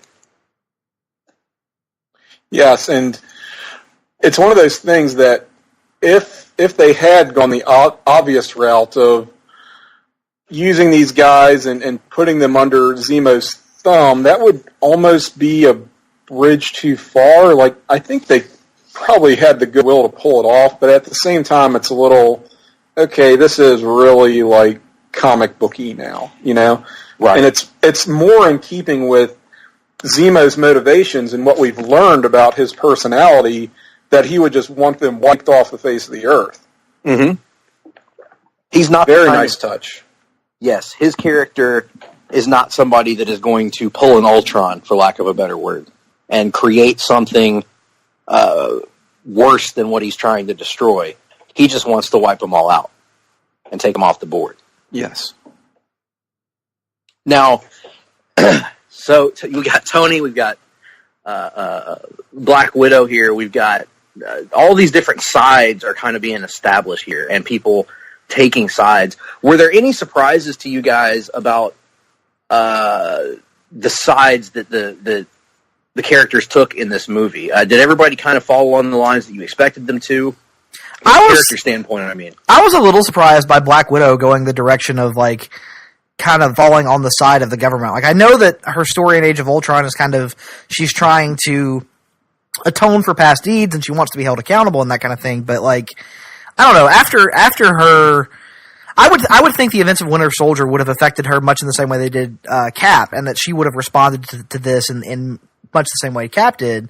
And also, those two had shared a definite bond. Like, you get a brief glimpse of that and a nod to that when she comes to comfort him right after the funeral. But, I don't know. She was the only one that really, truly surprised me. Yeah, on that, we're now seeing, we're still introducing characters. I watched this scene earlier today, and I had forgotten how great this entire Queen's apartment sequence was. It was just amazing. Our introduction to young Peter Parker. Oh, good this Lord. Shouldn't work. It really so many reasons. Like, oh my. Yeah. Sorry, Tim. Yeah, you could probably state it better than I did, but I'm with you. I was thinking that earlier about how, like, what a tall task this entire introduction of Spider-Man has. And yet, I mean, like, you can nitpick a couple of things, but it really kind of comes off about as well as you can reasonably expect. At the end of the day, it is sort of like, if you don't know who Spider-Man is, it's like, what is going on? What is this? Who's this kid? Who's this woman? Why are we in Queens? But, again, why are you seeing Captain America Civil War if you don't have the faintest idea of who, at the least, who Peter Spider-Man is? You know? Yes, and to their point, to their credit, I think they actually did a good enough job of, I'm Peter Parker, this is my status quo. Because my mom actually didn't know that Spider-Man was in the movie before she saw it. She saw it almost sight unseen. And she kind of followed along pretty well with all of this, although she has the natural, you know, that's not Tobey Maguire, you know, like she had the natural, you know, it's a recast, so you have to deal with that. But just a great job of introducing this character, and how I never, because I didn't read that era of Marvel very much when Civil War happened, the whole Tony and Peter relationship was very unexpected to me, of seeing that on the big screen. And it just works. Tony as a almost, dare I say it, a father figure. We see that more, of course, in Homecoming, but he doesn't know what he's doing. He's awkward, just like Peter is, but he's just so godforsakenly entertaining. Peter nonchalantly trying to act like the costume didn't just fall out of the ceiling. So great. Oh my God. I can still save this. Yeah. You're the Spiderling, crime-fighting spider. Spider Boy? Spiderling, a name they're actually using in a currently published comic now. Oh God. I would suggest that the relationship between Peter the relationship between Peter and Tony works better because we have a much younger Peter Parker. Yep. And it makes a lot more sense why he would be why he would have a level of idolatry for Tony Stark. Yes. Not that it totally doesn't work in the comic, but I mean that is an adult Peter Parker who sees Tony, if not as a contemporary, then sort of a mentor, someone he could be someday, who's showing him how things could be. But this is like you said, more of a idolatry almost, and assuming that almost father figure role. Yes, a kid who doesn't have a father figure in his life. Mm-hmm. After these messages, we'll be right back. Promotional consideration paid for by the following. Hey, pro wrestling announcer Kevin Kelly here. I want to make sure you are all subscribed to all the great feeds here at Place to Be Nation. It's really easy to do. Just head to iTunes or your preferred podcatcher app today and search and subscribe to the Place to Be Nation wrestling feed, which of course includes the full archives of the Kevin Kelly Show, the Place to Be Nation pod feed, and the Pro Wrestling Only feed. Subscribe, listen, and then rate us and leave feedback today. And be sure to give Justin your true thoughts. I mean, don't hold back. After all, he is kind of a jerk. Just listen to Scott.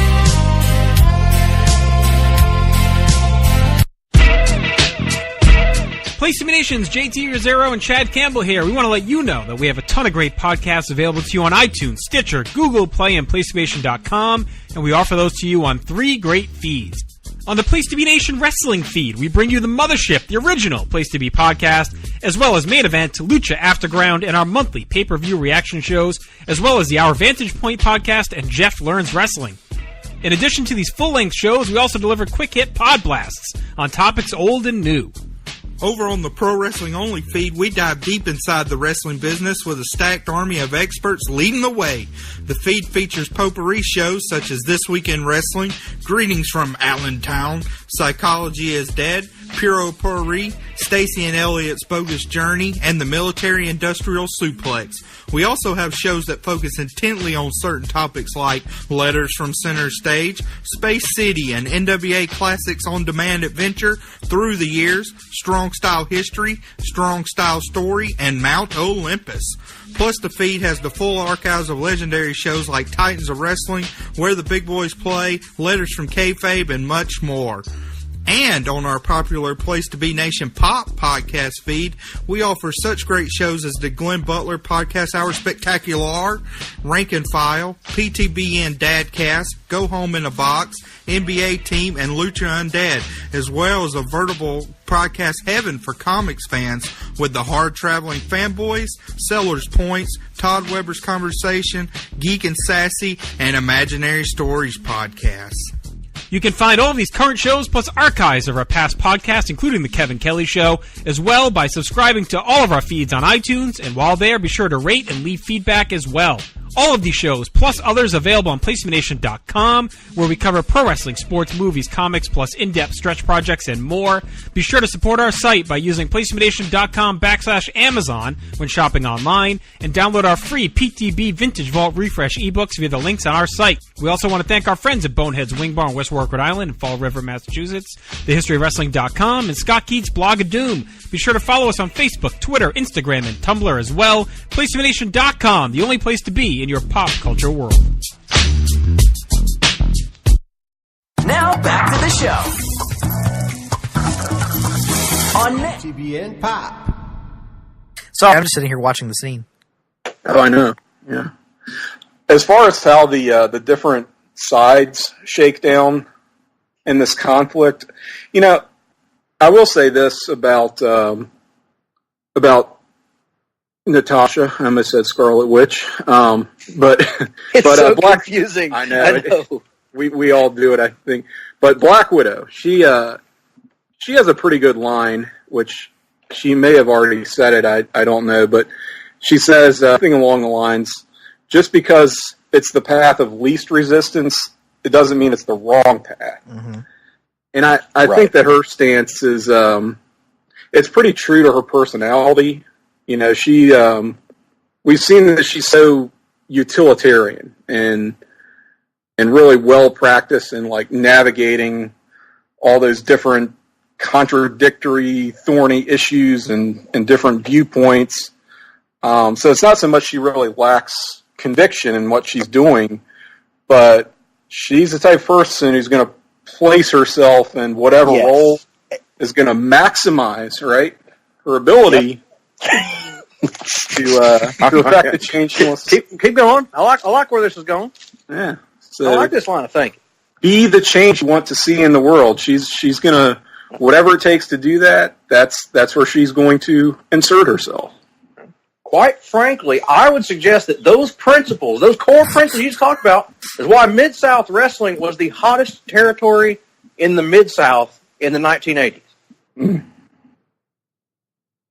I'm glad this happened. Now, those principles do indeed, and that's a great point, because I agree with you. I think that Black Widow's motivations make sense because Cap is, at his core, an optimist. He is an idealist. Yes. And Black Widow, at her core, is a realist. Mm-hmm.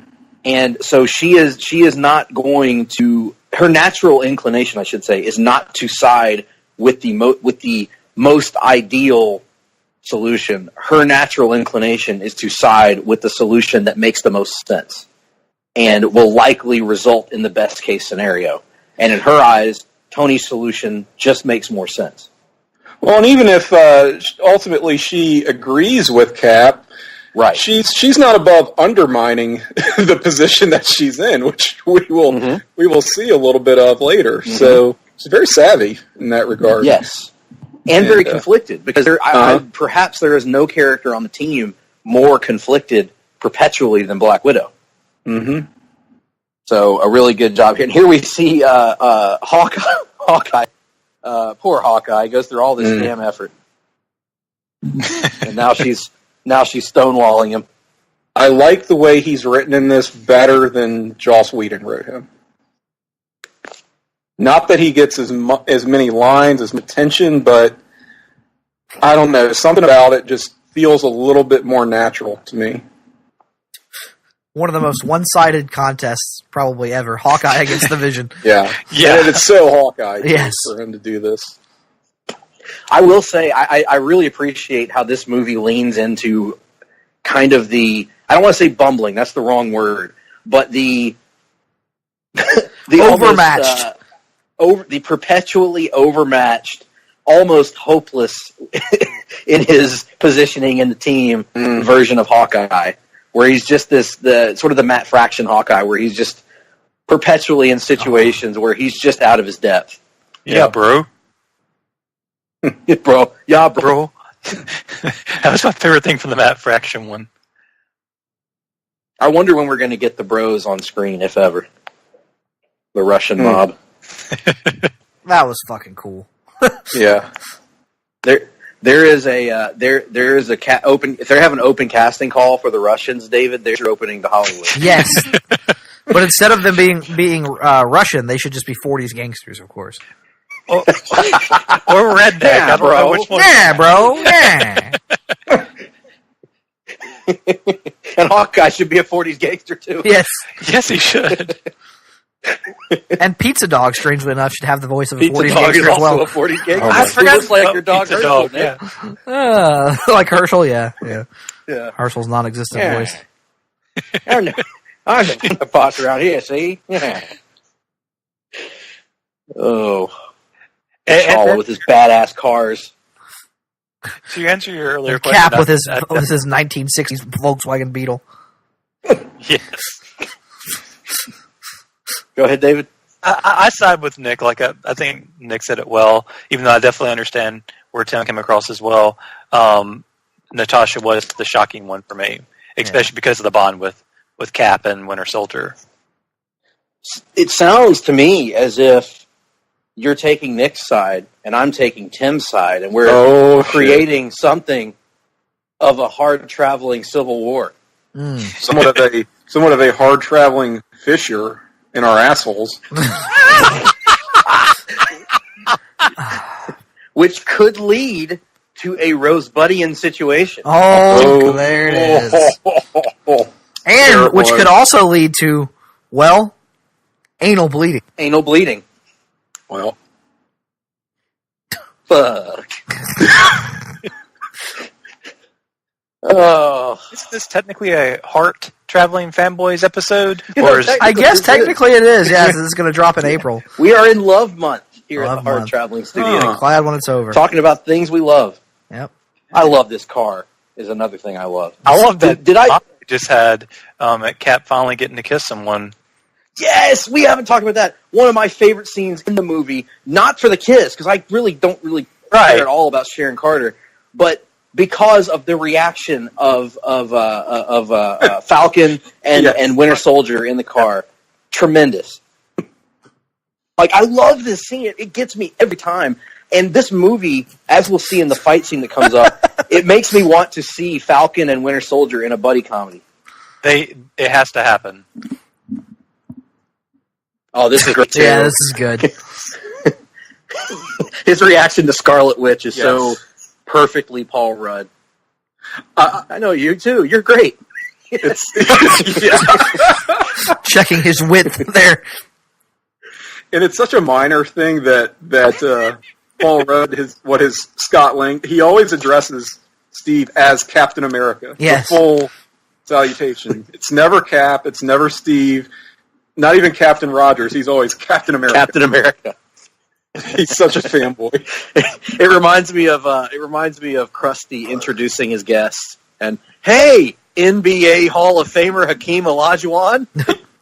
Yes. This is well, that was a very helpful subtitle. In parentheses, man speaking German on PA. Right? In parentheses. Yeah, interesting little Danny hodgepodge of a team that we've got put together here with Cap, Scarlet Witch, Ant-Man, Falcon, Winter Soldier, and they're getting ready to go up against some heavy hitters.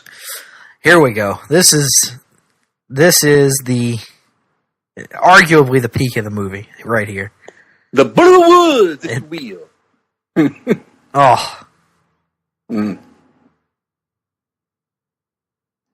You know, I think I could have seen Hawkeye going either way in this. No, Hawkeye, I think it has to, because of Age of Ultron, pretty much has to come down on the sides of keeping his identity secret, because his secret identity is the only thing that's been able to afford him the life that Fury set up for him with the farmhouse and everything. So I kind of got why Hawkeye was where he was. Very much so. I just look at it differently in terms of because he's so concerned with protecting his civilian/private life, he would not want to become a wanted fugitive. An enemy of the government, exactly. So that's why I could see it shaking down either way. Oh. You also have to keep in mind that Hawkeye at no point has worn a mask. Right. In the movies. That's true. So his identity is basically public already. Unless it's Superman Man syndrome. Well, that's true. Maybe. I mean, no glasses, but still. Yeah, that's true. The goggles they do something. Does they he wear goggles in these movies? I don't. Do you? I don't. Does he even wear the goggles in these movies? I can't even remember. I don't think. I don't think so either. Yeah. Now I've said it. I don't think he wears goggles. Not that I recall. This is got so cool. all of our players in place. So an hour and 30 minutes into the movie, we have finally introduced all of our characters. Again, something that should not work, but it just does. It does. It does in a way that it, like you said, it shouldn't, and it probably wouldn't. And oh my God, man, actually got a really, really badass moment. MVP of this fight scene. Yeah. Well, I also love the Spider-Man. Really good acting from RDJ. He really was selling it. Yeah, it's so cool because I'm like this too. I love the wit and the comedy of Tony Stark in these movies. And here's a chance to see the other side. Mm. Everybody's see the other side of RDJ. But yeah, this is such a great scene. Like Ant-Man again. This is great. A hammerlock and this part I love Bucky and Falcon chasing after Spider-Man and him kind of humiliating them actually. Yes. You have a metal arm? That is awesome, dude. Wait until Spider-Man meets Cable one day. Oh. You have a metal arm and a laser eye? Greg, Bucky has you college hair a little bit. That's true. That's a good point. First time we've seen the shield damaged. Those claws of T'Challa there made up. That was a huge moment. Yes. Again, because they're giving it's almost like a main eventer giving a mid-carder the rub, if you will. And now that debuting, or not a but a debuting superstar, and now you've got Black Panther established as holy shit, he can cut Cap's shield. This dude's legit. And now this is awesome as we're establishing Scarlet Witch's extent of her part of the extent of her powers, and Tony. Great stuff here. The perpetual motion in this scene, yes, is awesome. And yet, playing off what we said earlier, you can see everything that's happening. Mm-hmm. We see every single thing that's going on the screen right now, even though it's perpetual motion, it's fast-paced. It's a lot of effects, very effects heavy. Yep, CGI that doesn't look like crap. Hello, DC movies. Can I just say that the entire involvement of Spider-Man in the MCU to this point has been everything I've wanted it to be, and I'm being reminded of that as I'm watching this scene. Yeah. It's so damn perfect. Like, good lord. Sorry, there's not generally this much talking during a fight. Right. You could, yeah, and then Falcon. I love that line. You couldn't have done that earlier, because I feel like every comic book fight, I find myself saying that at some point. Why didn't he just lead with that? Like Superman delivers the coup de grace. It's like, well, you could have just hit him with that blast of heat vision from the get go, but whatever. Oh shit! I thought it was a wonder truck. God, there's so many great moments in this fight. It's amazing. And for me, I'm a huge and I say this, and I'm not even a huge fan from even from a character perspective in the comics, but from the time I was a little kid, I thought War Machine had such an awesome look. I've always been a mark for War Machine, and I feel like this is one of the first times we've ever really got to see War Machine let loose with his full arsenal. The shoulder cannons and all that shit. Mm-hmm. Iron Man 2 was good for that as well. Yes, agreed. Yes, agreed. Well, that's something we noticed on the rewatch that I had forgotten about. That he does get some pretty cool moments in that. But yeah, I love getting to see him throw down the arsenal. And this was like the moment that sold you in the trailer. Like, not that we all weren't pre-sold, but this little shot right here is like what we all watched in the trailer and like, oh my god, that looks awesome. This is the Civil War version of the shot from Avengers where it pans around them, Right. This is like this movie's version of that, and it's I think it's iconic. They're not stopping. Neither are we. Or the opening of X-Men the animated series. Yeah, that's what it looks a lot like. Oh my god, yeah, perfect. Oh, holy how shit, good you're right, is it's this? the exact same thing. Which we never saw in the series itself. How good is this? I wonder if someone has ever put this scene to that music. That would be amazing. The only thing missing are when Wanda's shooting her blast and Iron Man's shooting his repulsors, they need to be coming out as gradually increasing in size concentric circles. Concentric circles, yes. Yes.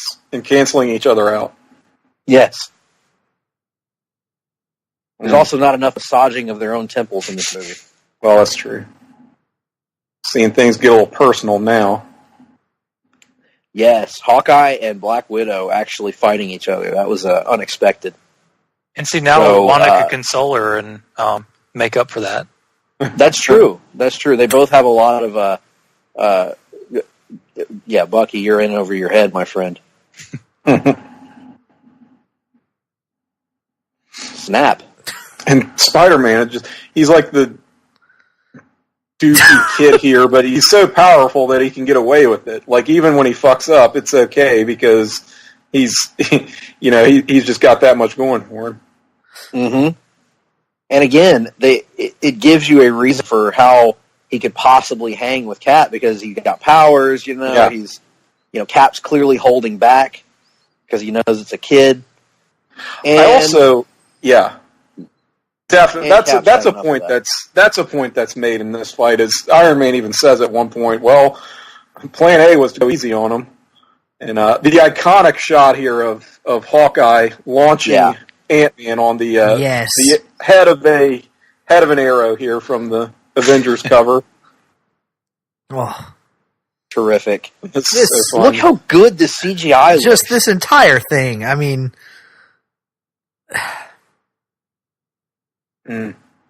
so this big Avengers versus Avengers fight, which is what this whole movie was sold on, it had to deliver. It absolutely had to deliver, and it does in a big bad way.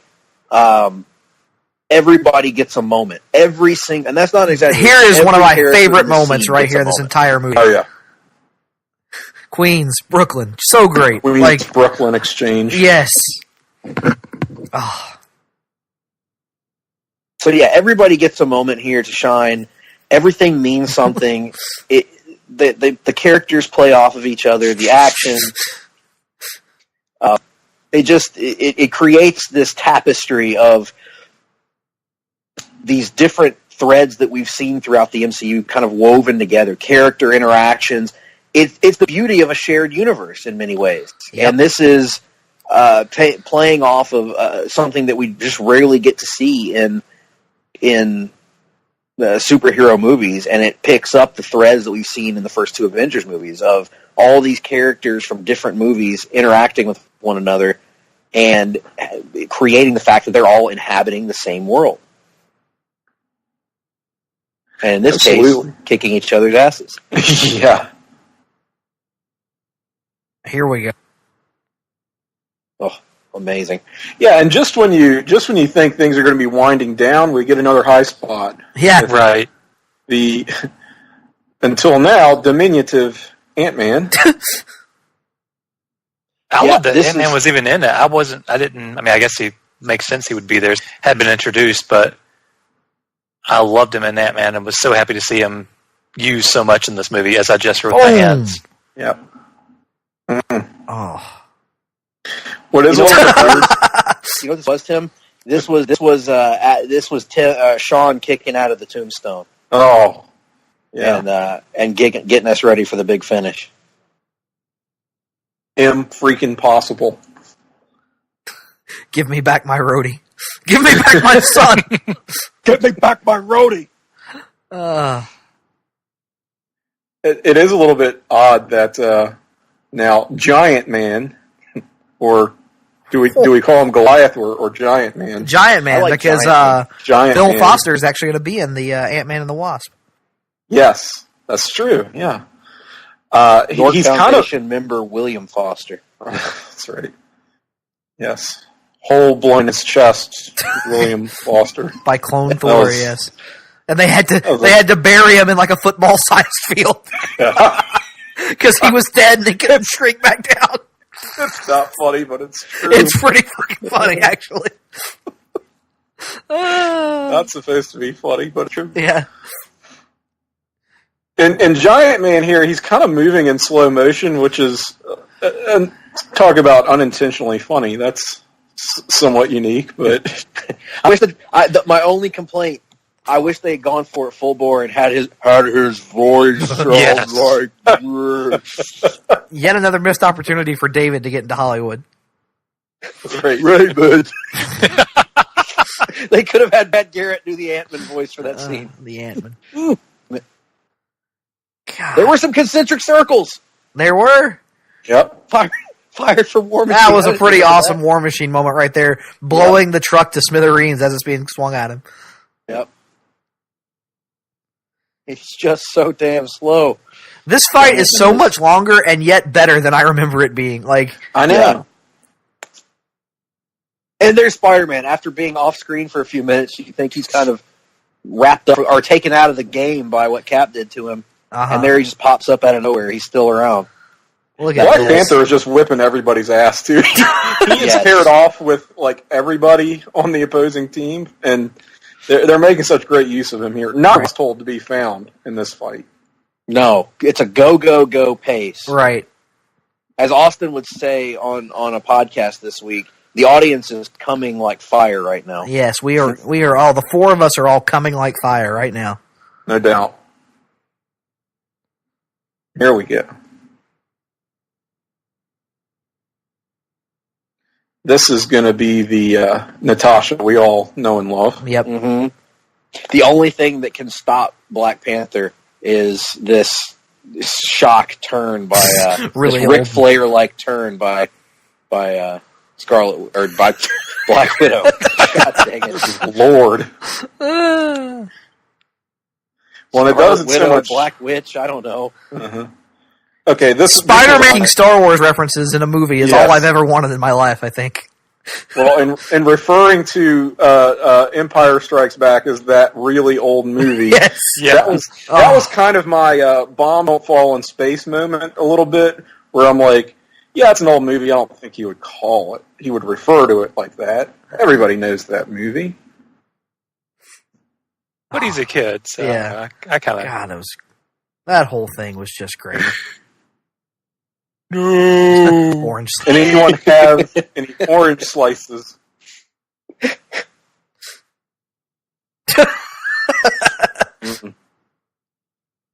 Orange slices. Not a fan, actually. No? I like orange slices. Yeah. The candy or the fruit? The candy. I like the fruit. Yeah, I I don't like the candy either. Those things are weird. I don't think anybody likes the candy. I actually kind of do. And I'm weird. Really? Like that. Orange slices? That makes a level of sense. Given that it's a snack primarily enjoyed by 70-year-olds, that makes a level of sense. Well, I mean, it takes me back. Yeah. Anyway, He's also a big fan of hard candy. Rocking the Werther's Original. Werther's Original. Hey, I actually like Werther's Original, so I can't say anything. I love it.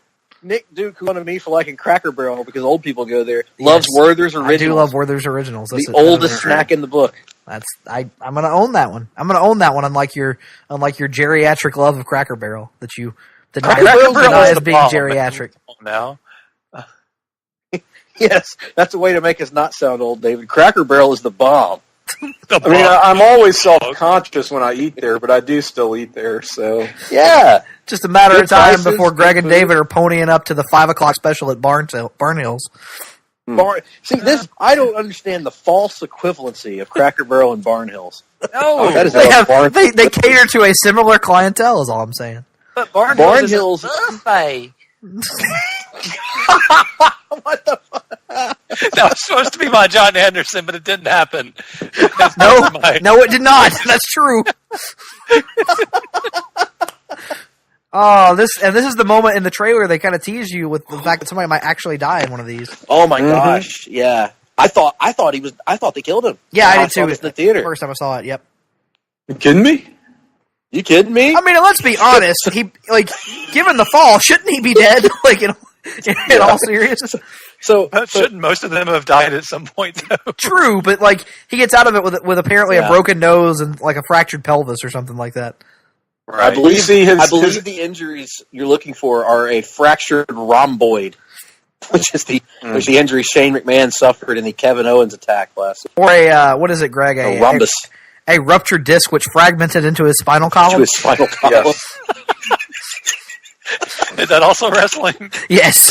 Yeah, everything we ever do is wrestling, David. You know this. Not only is that wrestling, David. Yes, that's the elusive Chris Benoit reference. Oh dear Lord! Won't hear that one ever again. No. Oh, yeah. Anyway, I'll make another bad joke. But I'm not going to. Zemo. Zemo. Now I'm not going to. Damn it! I had a transition from Benoit to Zemo, and I'm not going to go there. I'm not going to do it because their wife and kids are both dead.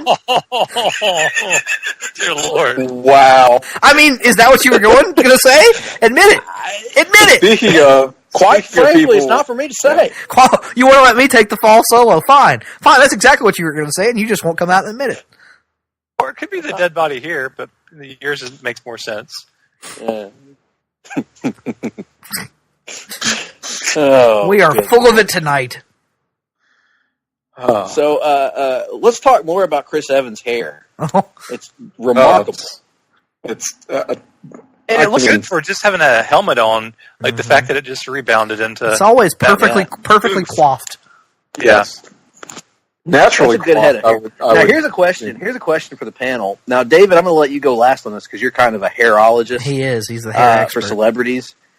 Who's got the better head of hair here? Do you think that Sebastian Stan's Bucky or Chris Evans Captain America? It's Cap. To me, anyway. Yeah, Team Cap. Bucky just has long hair. He can do whatever he wants with long hair. Right. Yeah, Cap. All right. Cap off the short hair. He's got the short hair.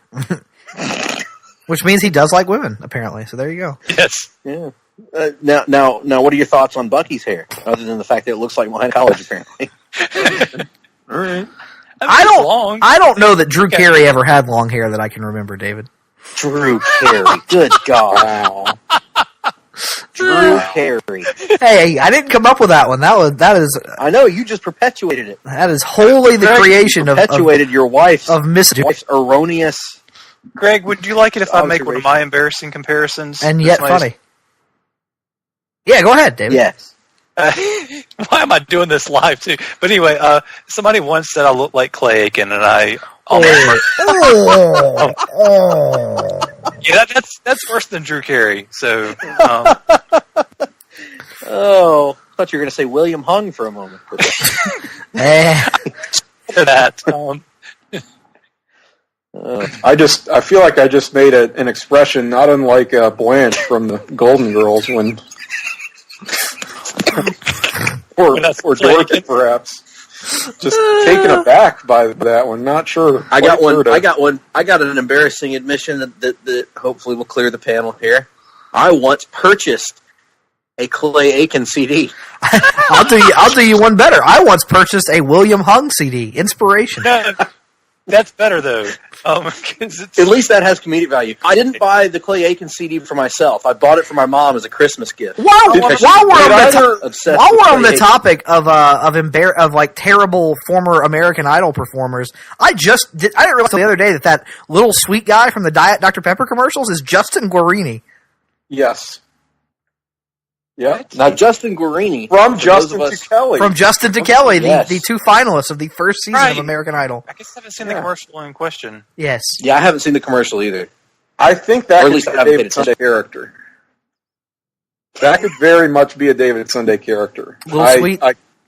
I think, David, you need to get on that. You need to see it. It would be tremendous. The Diet Dr. Pepper? Yeah, the Diet Dr. Okay. Little Sweet. What's his name? Little Sweet? Little Sweet, yes. Little Sweet, yeah. Is he anything like Lil Penny was back in the 90s? He's just a singing, high-pitched pop star who also happens to be a midget. Mm-hmm. Was it the same guy that did the earlier one that kind of looked like Prince? Like yes. dressed like Prince? Yes, okay. That's all of them. Oh, that guy. Yes. Okay. I never knew that was him. Yes. That's him. That's right. Then, David, if you nail down your Little Sweet, and you and Greg can fulfill the ultimate pairing of going as Halloween this year as the Dr. Pepper guys. You, of course, as Little Sweet, and Greg, of course, as Larry Culpepper. Larry Culpepper, yes, the best commercial guy ever. I would rather go as Kelly Clarkson than Larry Culpepper. Drew Carey or Larry Culpepper? No. Or Kelly Clarkson. I like Kelly Clarkson. Kelly Clarkson. Never mind. I'm not going to say that. I'm not going to. I know what you're going to say. I'm not going to go. I know what you're going to say, and I'll tell you off the air what you were going to say. Anyway, it's the sweet one. Something tells me that Scott Steiner would not be a huge fan of Kelly Clarkson. That's all I'm saying. Oh my gosh! What is? Good gosh! What are we doing? What is wrong with? What has happened? Hey, that guy looks like Henry Cavill. He kind of did. Nazi looks like Henry Cavill. Frozen Nazi, frozen commie. Who gives a shit? Whatever. Hey, this middle of the ocean prison is awesome. By the way, yeah, the raft. They could not do the Dome prison from the comics because of no Fantastic Four, but this one's pretty damn cool. But the raft was actually didn't they use this in the Avengers Earth's Mightiest Heroes? Did they use the raft or the vault? I remember the raft from the New Avengers run that Brian Michael Bendis. Right, yeah. After Avengers Disassembled. Mm-hmm. Because for this time it was the vault as the supermax supervillain prison of the Marvel Universe, and then all of a sudden it's like, oh, what's the raft? And that was a Bendis. I think. I want people to come for me. When we got those people, they were coming, by God. They were coming like fire. We were laying our shit in, and they were coming. Laying our shit in? I was humping his ass, and that motherfucker was flopping like a crappie on the deck. I tell you what, that crowd was coming. Hey, here's another great scene. This is... Now, earlier when we were talking about Rhodey, I couldn't help but hear the "Are you kidding me?" from you, Tim, and I was thinking about Ric Flair hosting a podcast around this time in the Avengers universe, where someone would say, Rick, long time no see, man. How you doing? Yeah. Oh, I'm good, but War Machine's dead. fell right out of the sky. Oh, I didn't know that. Well, other than that, how's life going? Oh, it's pretty good. Me and my daughter, we just visited the grave of Quicksilver. He's dead too. Oh, Rick, we should really get Ric Flair to check in after the events of Infinity War and see who all he has an update on. Have Terry call Ric Flair's podcast. Damn it, Rick, do you have any good news? I just thought you wanted to know about Tommy Rich's teeth. Why are we like this? I don't know. Something clearly went wrong at an early age, and I haven't Or quite went put my very finger right. on what it was. Just blows off Ant-Man because he doesn't know who he is. That's great. Yes, much as Gina Davis tells Jeff Goldblum, Seth, something went wrong. Something went very, very wrong when you went through the telepod. That describes our upbringing, I think. Oh, yeah, Falcon. Did he just make a Mark Furman reference in 2016 or whenever this movie came out? Sure did. Yes. That's fantastic. OJ was coming back into... but he hadn't quite gotten there yet. This was pre-Made in America Right. and pre-People versus OJ. So True. Was it, though? I thought that Yes. 2016 was the OJ... Because didn't they take, 2 years off between that and... or a year off between that and Versace? what year did this actually come out? 2016. Yeah. I'm pretty sure People versus OJ was after this. Pretty sure. I could be wrong. They're going to come for you, Nick. That is all I've ever wanted in life is someone to come for me. Thank you. You're welcome. Strangely enough, that's what I say too. I guess you're right. Yeah, it debuted on February 2nd of 2016, and it would have been still going on as this was coming out. Interesting. There aren't enough Thaddeus's anymore. As I look at Thaddeus Thunderbolt Ross. It's true. Thaddeus Young, basketball player for a certain team that I'm not sure the name of. That's true. Thaddeus Young. Yes. Thaddeus and Helmet. Two names in this film that need to come back. Oh, that was cool. Every one of these movies needs an awesome, different way for Tony to suit up, and they never disappoint. They always look really awesome. I want one where he's drinking a cup of coffee and the coffee itself solidifies itself into a suit around Well, in the comics, that was one of the things they eventually got to was the idea of a liquid metal living under his skin that can seep through his pores and create the suit. And I keep waiting for them to do some version of that. I haven't gotten there yet. Well, We're surrounded by liquid hot magma. They're saying they're going to do the Bleeding Edge armor in Infinity War. And so Bleeding Edge, remind me, is that the liquid one? Yes. Okay, yes. That's pretty awesome. It's not the Extremis, which I think that was the seep through the pores one.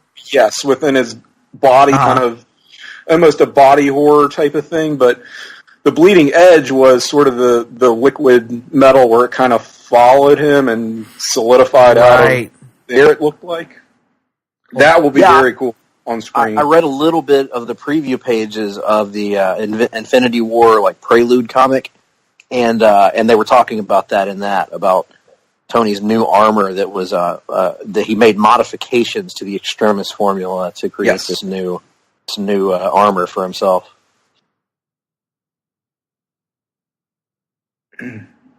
Now we are getting our principal players in place here for that's way more alliterative than I needed it to be, but for the finale. Mm-hmm. And we're going to get that reveal Greg talked about where they're infiltrating this facility expecting to meet, heavy resistance from these awakened other versions of the Winter Soldier, an entire squad of them. And that's not what they're going to find at all. Yeah, first they're going to find Iron Man. And then they're going to wrestle for 60 minutes. There he is. We're preparing to go. Oh, what if it had been Arnold as Iron Man? How awesome would that be? It would have been if they had made the Avengers in the 80s. Imagine Arnold as Helmut Zemo, where he just gets to say his name over and over again. Do you understand who I am? I'm Helmut Zemo. You killed my family, you bastard. You killed my father. Big mistake. big mistake. You bastards. You fucking assholes. You sons There of it is. bitches. There it is. You big, giant, nasty, wart-infested pieces of cauliflower. Hey, speaking of Arnold, somebody finally gave me their Amazon Prime login, and I discovered that Raw Deal is on there. So there's something that's happening in my near future. Ooh, that might have to happen in mine too. I've got Amazon. I haven't seen Raw Deal since I was like 6. Like I have. It's been a long time. Other than that GIF of Arnold driving through the complex and machine gunning people, which is incredible. What the Raw Deal has 2 things that people need to remember about it. Number poster. 1 is one of the great Arnold one-liners, which is "You should never drink and bake." Number two is the greatest Arnold poster of all time. Yeah. And I will hear no argument otherwise. Which is, they gave him a raw deal. Nobody gives him a raw deal. Raw Deal, starring Arnold Schwarzenegger. Oh God! And there's a Channing Tatum locked into 2. Oh, Channing Tatum with a bullet through his head. Finally, after years of dreaming, I finally seen it. Oh goodness, Nick! And there's the chick from Guardians of the Galaxy 2, the gold chick. I thought it was Sonya Blade momentarily. Oh, could have been played by what's her name? Bridget. Oh yeah, Bridget Wilson. Played by Veronica Vaughn. Yeah, what's her name though? I don't know. She's married to Sampras, Pete Sampras. I thought she was married to Agassi. No, Pete Sampras. I don't know. Andre Agassi, Pete Sampras. Who gives a shit? Pete Sampras was better than Andre Agassi. Thank you very much. Andre Agassi had that awesome mullet there for a long time, though. He did. Which you forget. He did, but Pete Sampras gave us stuffed crust pizza, though. Is that really how it happened? He gave us stuffed crust pizza. Yes. You see, when stuffed crust pizza first came out, it was Pete Sampras who appeared in a television ad to let us all know that crust pizza had indeed arrived. Here we are talking about stuffed crust pizza and Pete Sampras right over the emotional climax of the movie. Right. Well, all I know is that Veronica Vaughn is one character in a movie. One hot piece of ace. Bridget Wilson is her name. Bridget Wilson, yeah, I thought so. Who was Peta Wilson that played La Femme Nikita on USA Network? Peta Wilson? La Femme Nikita. Oh, that's right. They need to put them on the network. Yeah, they do. On the WWE Network? Yes. That and Silk Stalking. Shows that used to yeah, Silk Stalking. Yes. And La Femme Nikita. And Murder, She Wrote. Which, when you were a kid, you were convinced, hey, there's finally going to be titties in this. There's finally going to be titties in this. And there were never titties in it, Tim. Not one time. Never titties in it. But God, she was hot. Oh, and Pacific Blue, they need to get that up there. Yeah. Pacific Blue with Shawn Michaels' appearance on it with the bicycle shorts. Oh, here we go. I'm convinced. This is gonna be awesome. I'm convinced that Shawn Michaels' banana smuggling bicycle shorts came from the set of Pacific Blue. Here we go. I believe it. All right, now here's the emotional crux and climax of this film that we are doing a disservice. Why was there a random camera in the middle of the woods on a dirt road? That's a good question. Where were they headed with this stuff? Are they going to a compound? They said in the little flashback scene that Tony was reliving using the VR or whatever that they were going to make a stop at the Pentagon on their way to the Bahamas. Okay. So perhaps just increase security as they get a little closer to their destination. That's how I'm going to hand wave that one away. Yeah. Yeah. Or the footage could have been monitoring footage to make sure that Winter Soldier got his man. Uh-huh. Oh. And woman. Oh yeah, this. It's almost. Isn't it great? Like it's almost like Tony, as upset as he was about what happened to his dad. Like it's almost like he could have accepted that to a degree because he and his dad had a very contentious relationship. Yeah, but when he goes back and kills his mom, you can see the switch flip in Tony's mind. You know what's great about this scene is we know and love Tony Stark in these movies for being like the most hilarious character in the Marvel Cinematic Universe, and yet here in this scene, when he turns it on, you really believe that he's about to beat the ever living hell out of Bucky. We all in our minds, we know that Bucky's probably got him in a one-on-one fight, but this job, the facial expression from RDJ, is making you believe that Bucky has stepped into some shit he can't get out of. And in 1 second, you suddenly I wouldn't blame Tony. I know. Not only that, but me, the first time I saw it, I was like, "Do it!" I fully flipped here from how to see both sides to I hope Iron Man beats both their asses. Yep. Well, that's the thing that I definitely, not the first time I saw this movie, but last night watching it again, I will admit I kind of turned at this point because what they did was very smart. This has now become a handicap match. And and they're the heels. Captain America and Bucky are the heels. They're healing it up against Tony. And that's a very difficult thing to pull off. Again, in a movie called Captain America, where your sympathies are sort of designed to lie with Cap, the breastular character of the movie. That joke gets me every time. I appreciate that. I didn't see it coming. Oh. Glad that could happen.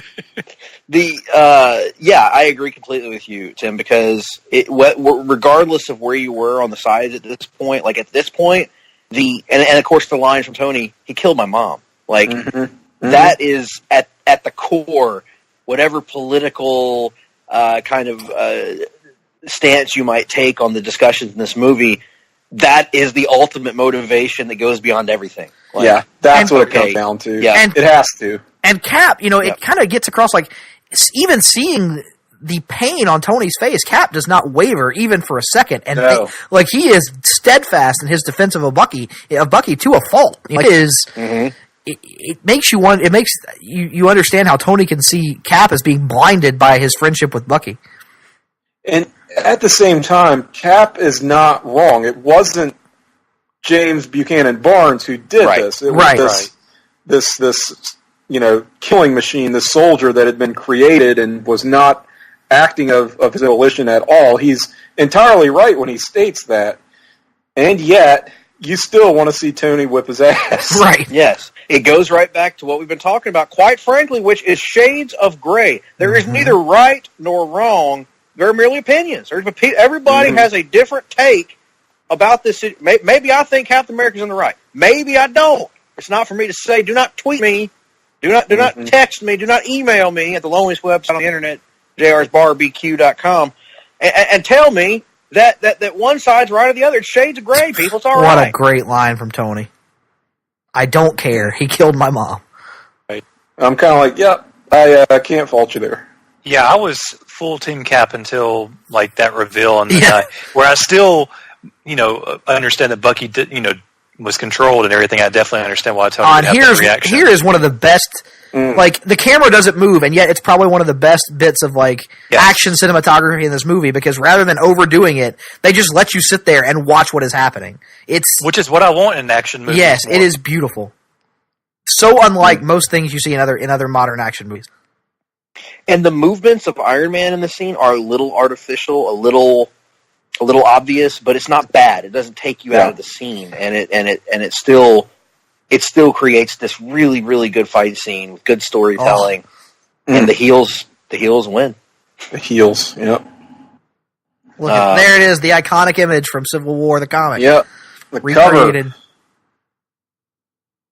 Cover. Here we go back to Zemo, and just the smoldering rage in this man.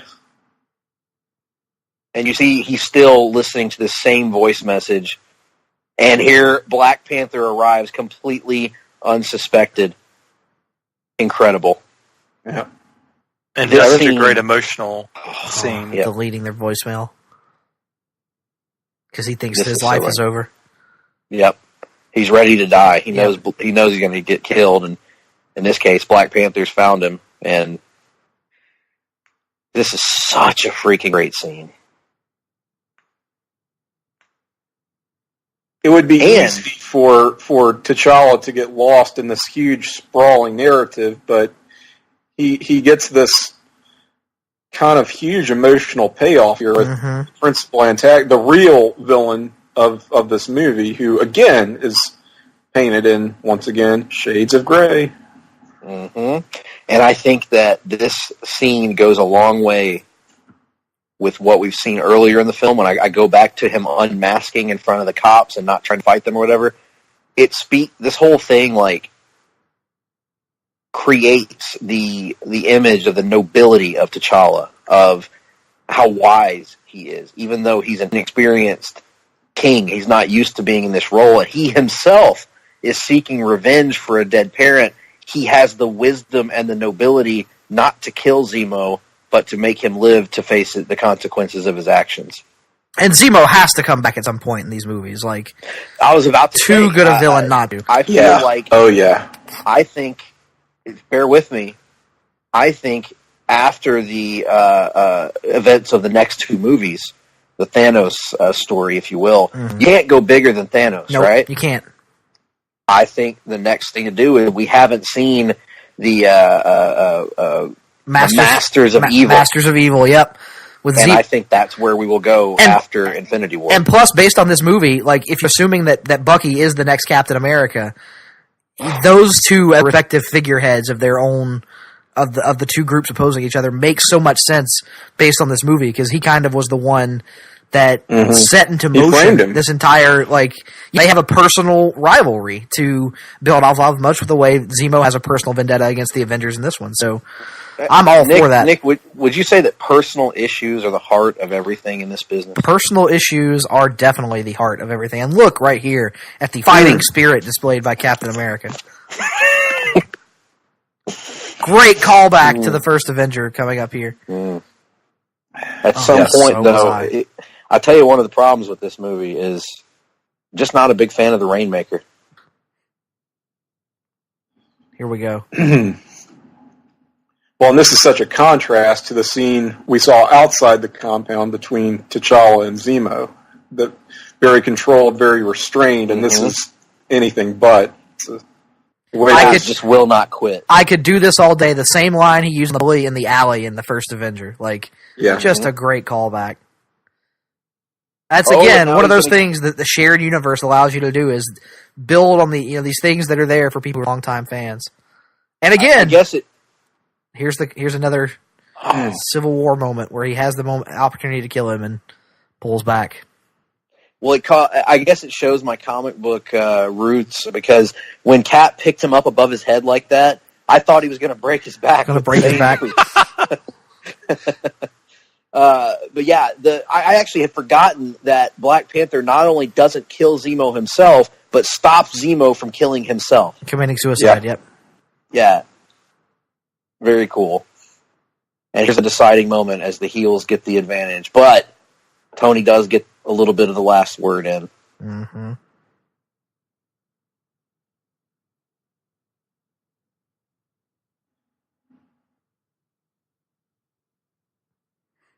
Doesn't belong to you. Right? Yeah, it actually belongs to the Wakandans, I think. Yes. I don't know how else it could be made with vibranium, but so be it. It's setting up Nomad, as we discussed briefly earlier in this podcast. And I'll tell you what, if Cap as Nomad looks anywhere near as cool as he did on that 1991 or 92 Marvel trading card I have. Hey man, based on what I've seen, I'm a big fan of black suit, bearded Nomad in the Infinity War trailer. Yeah, I'm disappointed they didn't give us the 70s Nomad suit, though. The yellow and blue with one? The cape? Yeah. Yes. Yeah, the cape and the didn't he have a domino mask too? Yeah, domino mask and and a V, a big giant dipping V. It looked a lot like Disco Nightwing, actually. Some similarities, yeah. Everett Ross threatening him. Or he could always just be, as he was simply known in the 80s, the Captain, wearing the costume that would later be picked up by U.S. Agent. U.S. Agent, which I don't know if this is a controversial opinion, Tim, but I feel like it might. I almost called you Cap, but you're Tim. Wow. Cap is a fictional character. Start crying. Tim, is it controversial to say that I think the U.S. agent costume is awesome? Oh no, that's a great costume. Yeah, it's a cool costume. I've always loved it. Yeah. Very very easy action figure to recreate. All they had to do was repaint the Captain America that was released first. Well, Greg, I guess at this point we can say it's official. We've finally done our first full-length one of these. Oh my gosh. And as a result, this is the first time. And as a result, there ain't gonna be no rundown. Ain't gonna be no rundown. Ain't gonna be no reading and watching either. Ain't gonna be none. We are apologizing. What have you been watching? Captain America: Civil War. Civil War, yeah. And so should you. Yes. Right. Yeah. I love this scene too. This scene between Rhodey and Tony. You see, Rhodey has lost the ability to walk, and it's so easy to get discouraged, but he's not. You know, he's like, and the thing is, if anybody in this conflict should have a reason to doubt what they've done, isn't it Rhodey? Yeah, it should be Rhodey. Rhodey, And or Rhodey- like maybe one of the imprisoned guys, you know, Hawkeye or one of those guys. But yet, I mean, Rhodey, I think losing the ability to walk is a bigger deal even than being imprisoned, perhaps. But yeah, except for maybe Scott Lang, because that could imperil his situation with his daughter and all that. You with know, his daughter, yeah. But you know, regardless, Rhodey is the guy that should have a reason to doubt what he's done, and yet Rhodey is still 100% committed to what they did. He believes they did the right thing, and he would do it again. And I think that's an amazing character moment for him. Tony Stank. And a great Stanley cameo. Tony Stank. Are you Tony Stank? But I think it's a great moment for Rhodey, but it's also just, again, it speaks to this amazing drama that they've built throughout this movie of sides that make sense and a sense of kind of being pulled in different directions. And when you see a character as noble as James Rhodes, who has not wavered either in the face of adversity, it's hard not to be inspired by that. And I was actually really touched by it, and very it was one of the more like affecting scenes to me. And I think it, you know, the effect it has on Tony Tony's questioning everything. He blames himself for this entire sequence of events in some ways, but really well done. Yeah. And here's Cap freeing his comrades, keeping his promise, and helping his friends out of a jam. And of course, Steve writes Tony a letter because he's Steve Rogers and he's 100 years old. And he sends a flip phone too. And he's finally like admitting some fault, you know, even if it's after the fact, and makes you wonder if he actually means any of it. But still, It's Captain American. He believes. He means yeah, when it's convenient to believe it. No, Cap come on. Cap means everything. He is idealistic, perhaps to a fault. Yes, but you can never doubt the sincerity of what he says. He may withhold information, but he does not lie.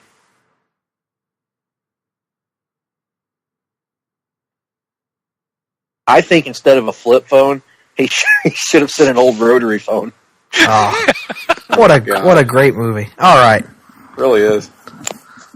Well, I think we've got a couple of post scenes here, right? So give it to you. Yeah, but we can. Louis D'Esposito, the legend himself. Should have been Louis Guzman. Yes, he would have been a great addition to this film. I feel like I've said probably as about as good as an addition as Michael Pena would have been. How about that? Oh, ridiculous, Nick! Get out of here with that garbage. Anyway, Tim, what were you saying? Just we keep saying it throughout this conversation is so much of this film should not work, but the Russos are no dummies. Right. They, they really go the extra mile to tell this story and as you were saying, Greg, give credibility to both sides in the conflict. We see Steve and Tony's positions. It's kind of like the sum of their experiences up to this point, what they've been through, gosh, how many movies now? And not only that, we saw Steve like reminiscing and feeling, again, so idealistic as he is, especially in light of Peggy's death. Like, they were so smart to put that funeral scene right after the debate over the Sokovia Accords, just to show you that it's not just him and who he is as a person, but this is an especially heated and emotional time for Steve Rogers. Oh yeah, that's right. I was trying to remember what the post-credit scenes actually were. Yeah. The broken white boy in need of fixing. But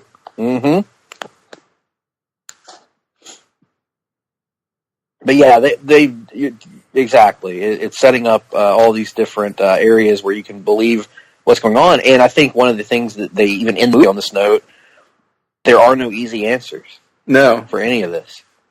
And I mean, we talked about Tony as well, just being racked with guilt over his role in Avengers: Age of Ultron, what happened in that whole course of events, and that he's broken up with Pepper, albeit off screen, I guess. Thinking about his parents, feeling just sort of mopey, and how these things just sort of converge.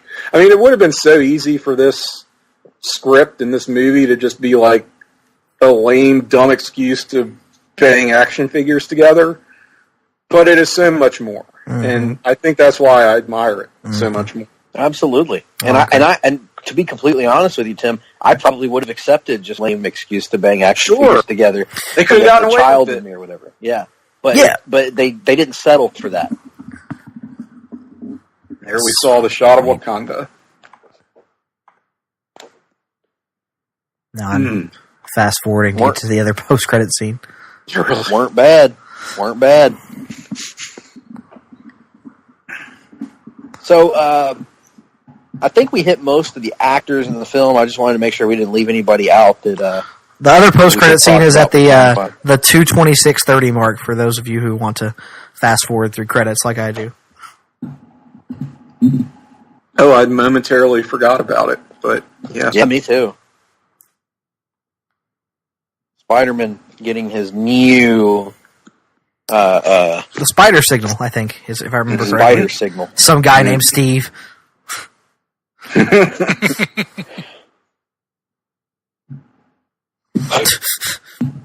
And the assurance that Spider-Man will return. Which is another Bondian nod. Yes. Oh, I miss that in movies. I miss when movies used to have that at the end of it. Like, someone will return. I remember watching. I used to watch the TV airings of the Superman movies. You know, I was thinking the same thing. Yeah, it would always say Superman will return in Superman 3 or whatever. You know, I always used to love that as a kid because it would make me excited that there was another one. They should have said regrettably return in Superman 3. Yes, for another. Awesome. Superman will return for the first half of Superman 3 until he turns good again, at which point we'll regret having returned for Superman 3. Well, there we go. Yeah. We finally got through an entire one. Man. Been a long time coming, Greg. Yeah. That great, though. Well, I want to see an evil Cap movie where he drinks and straightens the Leaning Tower of Pisa. But who would be the modern day Richard Pryor? And don't say Kevin Hart. Damn it! That was the one. Okay, let me think. Don't ever put Kevin Hart and Richard Pryor in the same sentence. Let me think. He'd be going the wrong direction with age, but Reginald Vell Johnson. Oh, that would be awesome. I'm good with it. Reginald Vell Johnson. He'll be too busy. He'll be too busy playing our too busy playing our Granny Goodness version that we fantasy casted last week. No, because he'll be playing Granny Goodness in a DC movie, which means it won't ever get made. That's true. Good point. Solid point. Can't disagree with that. Okay. Well, we watched this awesome movie. We've waxed philosophical about the two sides. We've been through the Danny Hodge and the Dr. Death of it all. So let's bring it full circle here and give our overall impressions of the film, and then we'll get to the rankings portion. But just final thoughts on this one. Let's start with you, David. It's incredible. Like I don't know how many times I've seen this one. Not nearly as many times as Winter Soldier, but it gave me everything I wanted and way, way more. Because I didn't really know what to look for in this movie. So yeah, I absolutely love this movie. Nick? You know, honestly, the first time I saw it in theaters, it was one that I really, really enjoyed, but I didn't necessarily walk out of it being, I think, blown away the same way a lot of people did. Like, I acknowledged how great it was, but rewatching it today and then just rewatching it again, good Lord, it is good. Like, better, even holds up even better than I remember when I saw it in theaters the first time. Like, pretty much hits every note, every level that the movie attempts to succeed on, it succeeds on. Wound up making the ranking portion of this project a lot more difficult than I thought it was going to be coming in. It was just outstanding. I can't really say anything bad about it. Yeah, this is one that when I saw it in the theater, I left the theater and said that might be my favorite Marvel movie. It was that good. Like, I was like, at that time, it was between that and the Avengers, the first Avengers, where I was going back and forth on which was my favorite of the MCU. And I don't want to spoil any of my rankings, but damn, it hold up. Like, this is the first time, and I've seen this movie maybe more than any of the others besides the first Avengers. And I watch it whenever I can, but it's been about a year probably since I've seen it. And damn, it holds up well. Just efficient, crisp, tight. Tim, we've talked about the movie throughout, but your final impressions of how, I mean, I feel like we've both struggled at times to express just why this movie works when it shouldn't. But like, what are your overall impressions of this? Well, it's like Nick said, that this film has such impressive and expansive ambitions and executes its vision so flawlessly. And that's the thing. A lot of films can do that and are successful on that level, but aren't necessarily enjoyable. It's like, well, that had a lot going on, and yet it pulled off what it was trying to do, but I wasn't really feeling what it was trying to do. You know, sometimes you come away with that. But this not only accomplishes that, but is such a damn good time at the movies, you know? It is just so purely enjoyable, and I would concur that it's rock solid in my rankings as well. I loved it the first time I saw it. I've loved it on subsequent rewatches. It really has not budged in my rankings, so it holds up so solidly. It's an incredible movie. Well, time to get to the rankings portion here, Nick. And do you want to start with the critical rankings, or would you like to start with our own rankings? We'll do the critical rankings first. I wanted to mention something, Greg, that you're actually not even aware of. We've actually, based on my executive decision I made, we've made a change to our rankings formula. Let me explain to you why. If you remember before, our rankings formula used to be a combination of the Rotten Tomatoes score, critic score, the Rotten Tomatoes fan score, and the Metacritic score. Well, when I was doing research to update the scores for that, I came to the realization that the Rotten Tomatoes fan score is such bullshit that is openly manipulated by groups with ulterior motives that it pretty much had to go. And let me tell you why. Black Panther, which we haven't gotten to yet, had like a sub 70 fan rating on Rotten Tomatoes from, let's just say, groups had not altogether, purely critical motives when scoring the movie. So, as a result of that, I wanted to keep the some sort of fan mechanism in place, and I wound up swapping it over to the IMDb score, which I think is a little bit more or less popular for manipulation, I thought. So that's what we've done here, is updated those with the new IMDb score, just converting their 10-point scale to a 100-point scale to make it even out. So, with all that being said, still a possible 300 total out of on a score of each. Each of the individual scores can be a maximum of 100. So here we go from 13 to 1. At number 13, Thor: The Dark World with a total of 190 points. At number 12, The Incredible Hulk with a total of 196. At number 11, Iron Man 2 with a total of 200. At number 10, Thor with a total of 204. At number 9, Iron Man 3 with a total of 214. At number 8, Captain America: The First Avenger with a total of 215. Actually, that's a tie for 7th because Avengers: Age of Ultron also has a total of 215. At 6, Ant-Man with a total of 219. At 5, Captain America the Winter Soldier with a total of 237. At 4, The Avengers with a total of 242. At 3, Captain America Civil War with a total of 244. At 2, Guardians of the Galaxy with a total of 248. And still the champion at number 1 with a total of 252, Iron Man.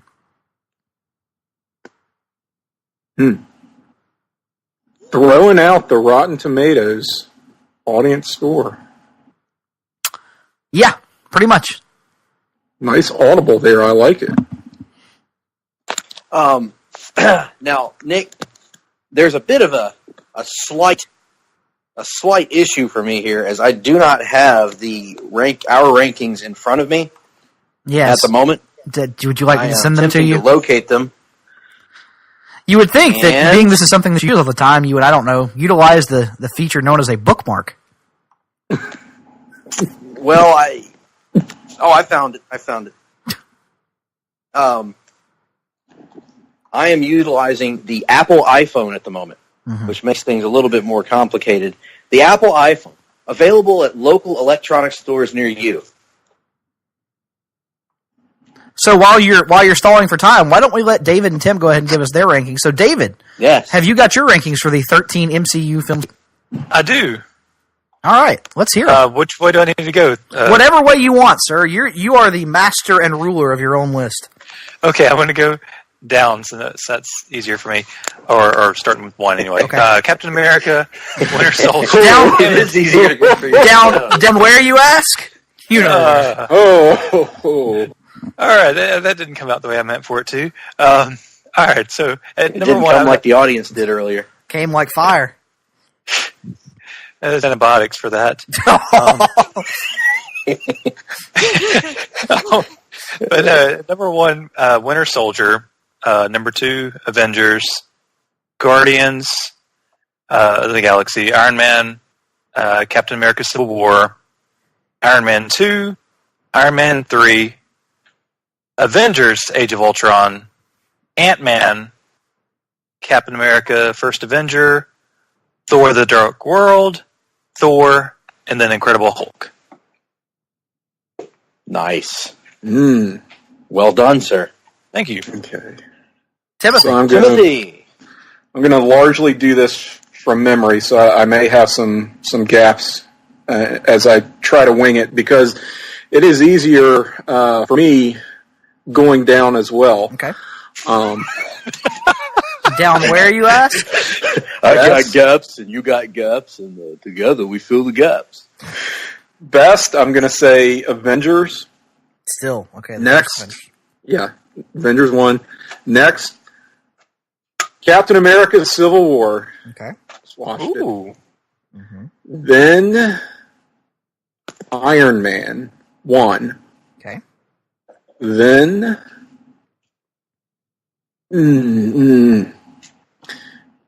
Captain America: Winter Soldier. Okay. Captain America: First Avenger. Okay. Getting tricky. Age of Ultron. Okay. I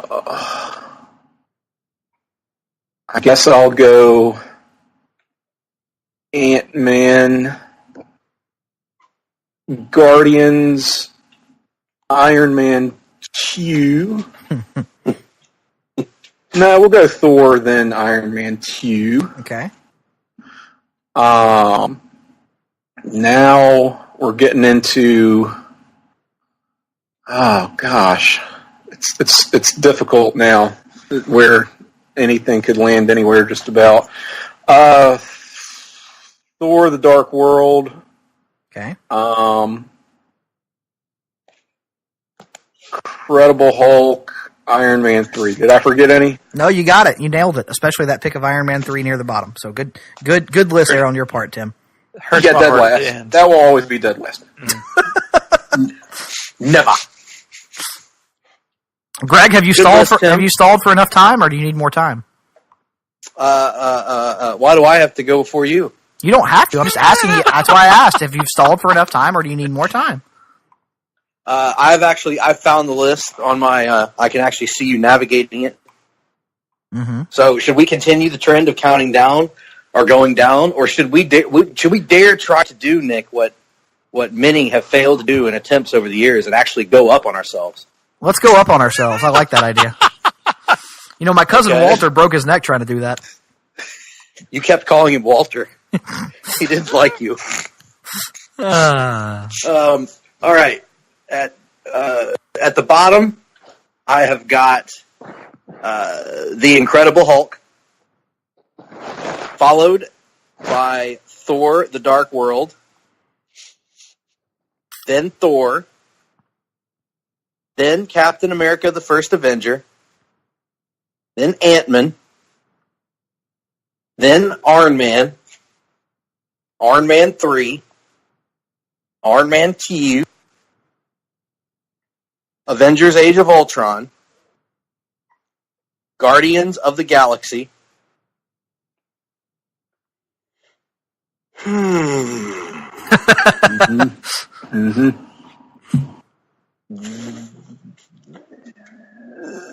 The Avengers, Captain America: Civil War, and then Captain America: The Winter Soldier. And honestly, those two are such a toss-up. I very nearly put Civil War over top of Winter Soldier. Yeah. So that's man. Those top three are what kill me, man. I just every month I second guess myself. Mine's a top 4 because you know how high I am on Age of Ultron, but I agree with you that it's incredibly difficult. But here's where I wound up. At number 13, I had Ant-Man, Iron Man 3 at 12, The Incredible Hulk at 11, Thor: The Dark World at 10, Iron Man 2 at 9, Captain America: The First Avenger at 8, Thor at 7, Iron Man at 6, Guardians of the Galaxy at 5, The Avengers at 4, Avengers: Age of Ultron at 3, and oh my god, like you, it's such a toss-up, but like I feel like just because I think the narrative is a little bit more tightly focused and that everybody in the movie is essential to what's going on, I give the slightest of nods to Captain America: The Winter Soldier. So I have Civil War at 2 and Winter Soldier at number 1. But the remarkable thing here is, if you had told me like 13 movies in that 2 Captain America movies would be my top 2 movies in the MCU, I would have called you crazy back in 2008 because it sounded ridiculous as on its face. I'm second guessing myself more and more. And the more I'm thinking about it, I might have to go Civil War at 1 because And the reason that I say that is because as I think back to it, as great as Winter Soldier is, the action, and as great as the action even is in Winter Soldier, I feel like it's even better in War. And I feel you're going to say that you say that now until the next time you watch George St. Pierre in the beginning of Winter Soldier, and then you're going to change your mind again. Hey, only white man ever do that for me is George St. Pierre. But yes, I'm really waffling on this one, Nick. But you got to make a choice, Greg. The people demand an answer, and by the people, I mean like 4 people. Yes. I think I am going to. Yes, I'll do that. I will switch to Civil War. I'll be a victim of the moment, a prisoner of the moment, and switch to Civil War at 1. You just didn't want us to have an identical top 2. That's your issue. No, I didn't. That's not the reason why. Mm-hmm. Or else I would have foolishly put Age of Ultron ahead of the first Avengers. Oh, wow. I think I might have been too low on Thor in my ranking just now. If I did not already, I would put Thor over Ant-Man and Guardians.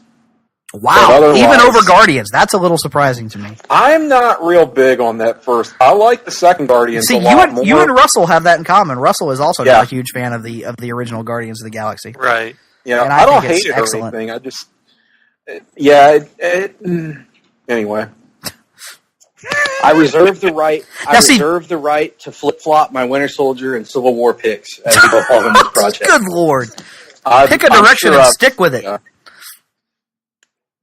I'm sure mine have not been consistent throughout my. I think that's the true place to be. Nation Pop Civil War is feelings on Iron Man 3, which are kind of divided, and then also feelings on which Guardians of the Galaxy movie you prefer. Because I think I fall on the side of I like the first one just a little bit better than the second one. Most people do. But I am with Tim. I prefer the second one. I was just very surprised. I love the first one, but yeah. I thought I knew what to expect going into that second one, and I thought I got a lot more. Right. So I was happier with it on balance. And that'll be coming up in our next, not our next installment, but the one following that will be finally time to get around to Guardians of the Galaxy. Isn't Volume it crazy 2. that we've gotten to that point, Nick? It's really hard to believe. It really is. You know what's even crazier? So you talk about 5 years ago, whatever. You never would have believed if someone would say that 2 Captain America movies would be your favorite installments in the Marvel Cinematic Universe. Mm-hmm. How messed up is it that after 2 successful Joss Whedon directed Avengers movies, everyone would be clamoring for and so looking forward to a Russo Brothers directed Avengers Infinity War. Mm-hmm. Well, if there's one word that has always been associated with the name Russo, it's quality. And Infinity War. I mean, just unbelievable. No, and you know what's crazy? Before they did Winter Soldier, their only movie credit, to my knowledge, was You, Me, and Dupree, a very shitty Owen Wilson comedy that I had to go watch in the theater. I remember that. Did they really do that? Yes, they did You, Me, and Dupree. Yep. Oh, God. I mean, they were television directors and writers. Yep. And now here we are, like, good Lord, Joss you're Whedon. right. Who's Joss Whedon? You know, let's give me Russo Brothers Avengers: The Infinity War. To show you, and to as I love that first Avengers. I love Age of Ultron as well, but I love that first Avengers so much. Oh yeah, but my on number list, one. I won't. On my list, I have the 2 Captain America movies ahead of it, and I would go so far as to say that Civil War to me is based on my rankings the best Avengers movie. Yeah, I would agree with that actually. Yeah, and it's hard to say that because Avengers is such a great movie. But yeah, I just loved everything they did in this one. And I may be being a prisoner of the moment since I watched this most recently. But I love both this and Winter Soldier. They're almost inseparable for me. I think the deciding factor might be that I cared about the villain just a little bit more in this one than I did in Winter Soldier. Even though he's a great villain, I feel like the motivation is a little bit better here. So, not to tell tales out of school, but I can't wait for next month when we talk about the critical ratings to get Greg's reaction to where certain films are side by side on the rankings.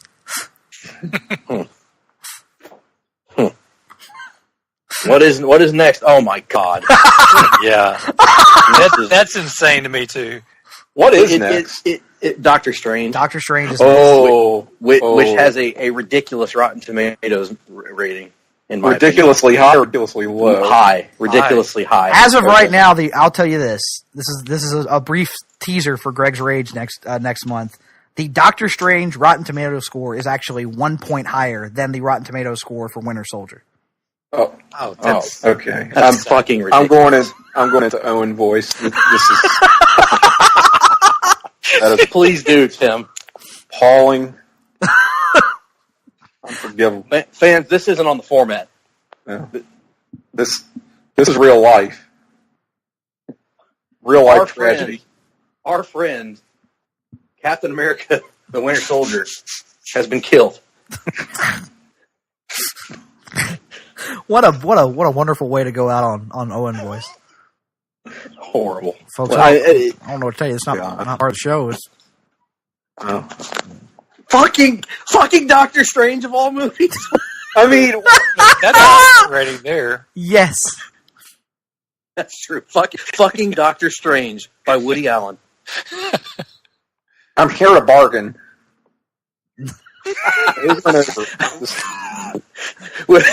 Doctor Strange is actually played by Katharine Hepburn. I'm here to bargain. Oh, they did revise it. It bumped it down a point, so I guess it's technically tied now. That's still an injustice. Wow. That's still an affront to humanity. Good Lord, Greg. No, he's right.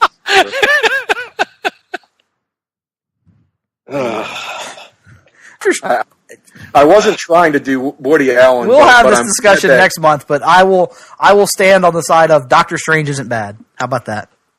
It's not. I haven't said it was bad, but I don't think there's. I say as a disclaimer every month, Nick. I don't think there's been a bad Marvel Cinematic Universe film. That's true. However, what I will say is that Doctor Strange. There has been a bottom 5, and some of them belong there.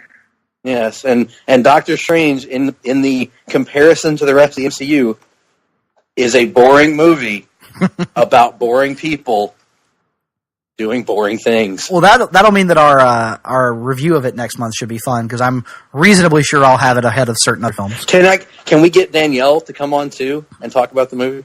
About Doctor Strange? Yes, because she didn't like it either. You can try. I've tried to get her on a podcast many times, but again, as I told you guys in the chat the other day, there are certain things she would prefer for me to reserve for my, quote, internet friends. Your idiotic internet friends? Hey, she didn't put it that way. She's not as cruel as certain other individuals. She has a little bit more compassion and kindness than other Show people. some heart! Show some compassion! She needs to do some run-ins, study some Lois. Some Lois? There we go. We could start our own T-shirt website, Nick. We've talked about doing this, and we could call the website address Danielle Rules. That would certainly be a unique situation. That's never going to happen, though. For the record, most of the time she is asleep on the couch by the time I get off these airwaves. So there you go. Speaking of which, I can think of no better time to get off than to get off. Well, hey, if you're going down, I'm getting off, right?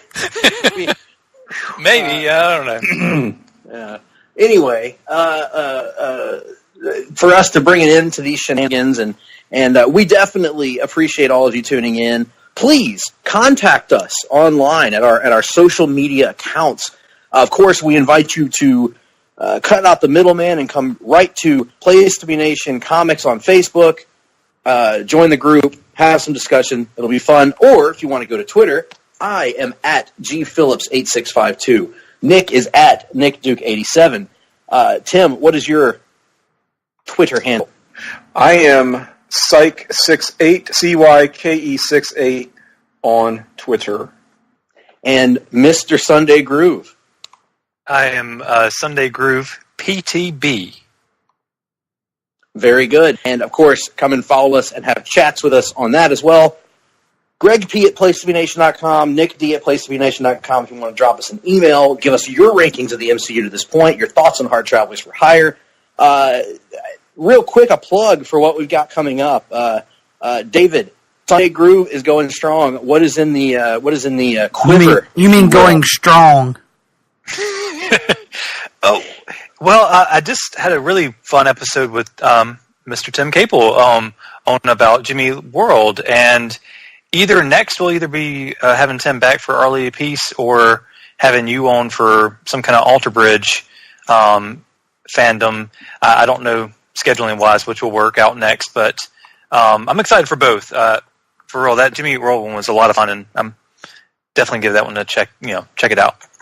Yeah, it's been blowing up on the various groups that you posted it in. We're getting that's the conversation on maybe the most discussion I was going to say that we've gotten on one yet. So surprising for me, yes, but that was a lot of fun doing Sunday Groove or Easy Like David Sunday, however you want to play it. It was a very good time joining Mr. Sunday for that. So I'm very glad that he indulged me and looking forward to, I guess, another installment since we spent so much time on one band. But I guess, is this where I'm supposed to plug my stuff? Yes, I was going to pitch to you, Tim. You, of course, have well, let's see here. 2 semi-regular podcasts and a regular podcast. So tell us what we can expect from the Capelverse moving forward.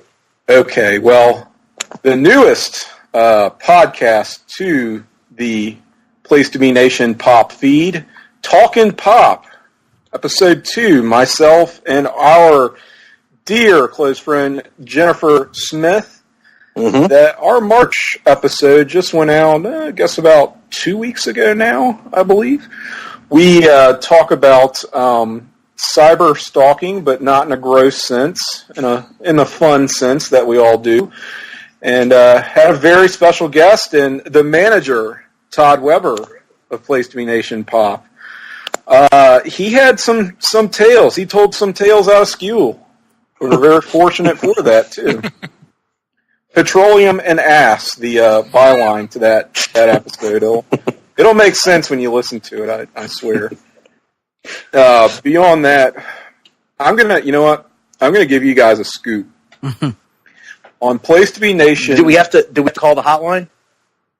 You do not even have to call the hotline. I'm going to drop it on you for free. Nor get your parents' permission before calling. No. Do not get your parents' permission. Fuck them, as Gene Okerlund would say. So on Place to Be Nation Wrestling, my regular gig over there, again, another monthly podcast called Survey Says. It's a WCW retrospective that I do with my co-host, Andy Helene. At the time of this recording, our March episode has not dropped yet, but I'm going to tell you what it is so you can look forward to it. We did a rundown of all of the WCW uncensored. No. So all the great moments from that 1995 through the year 2000 annual pay-per-view. It is quite the happening. That should be dropping, I would say, by the time you're hearing this. I don't want to guarantee it will be out there, but I kind of want to guarantee it will be out there. And not to tell any out of school, but I am currently scheduled for a future appearance on Survey Says. Yes, we do have Greg Phillips coming up as our next guest. I will not give away that show topic just yet, but you will be hearing Greg's voice in the very near future on Survey Says. And that's all. Yes, and that's all. And with that being said, folks, it's a late night here in the old Vancouver night sky. I don't know, but it's a late night here now. And what I would like to do is wish all of you a very pleasant evening or day whenever you're listening to this, and hope that you'll stick with us and come out next time and listen to another great edition of the Hard-Traveling Fanboys. And by the way, we're coming close to catching up to the MCU in our Hard Travelers for Hire series. Mm-hmm. So, do you have any suggestions for what we should do next for this little series? Drop us a line and let us know. And in the meantime, thanks to our guests. For the record, just so Greg doesn't lead you on under false pretenses, with all the theme months we have built in, we actually won't be wrapping up Hard Travelers for Hire until next year. So don't people don't get ahead of yourselves. Nick, how many emails or even feedback have we actually received in our 2 years of doing this podcast? Well, maybe not emails, but I know all the people keep stopping you at the airport, and I would hate for them to come up to you with podcast ideas and expect to see them on the show, and then them not come into play until June of next year. Nick, I can't stop them at the airports. That's true. It's getting a little uncomfortable. They're coming up to me. They want to talk to me about Stagger Lee Marshall and his comments that he makes every week about me, and I'm getting tired of it. I'm getting sick of it. Lee Marshall, enough. We'll see you next week, folks. Hard-Traveling Fanboys, Hard-Traveling Fanboys, Hard-Traveling Fanboys, Hard-Traveling Fanboys, Hard-Traveling Fanboys, Hard-Traveling Fanboys, Hard-Traveling Fanboys, Hard-Traveling Fanboys, Hard-Traveling Fanboys, Hard-Traveling Fanboys, Hard-Traveling Fanboys, Hard-Traveling Fanboys, Hard-Traveling Fanboys, Hard-Traveling Fanboys,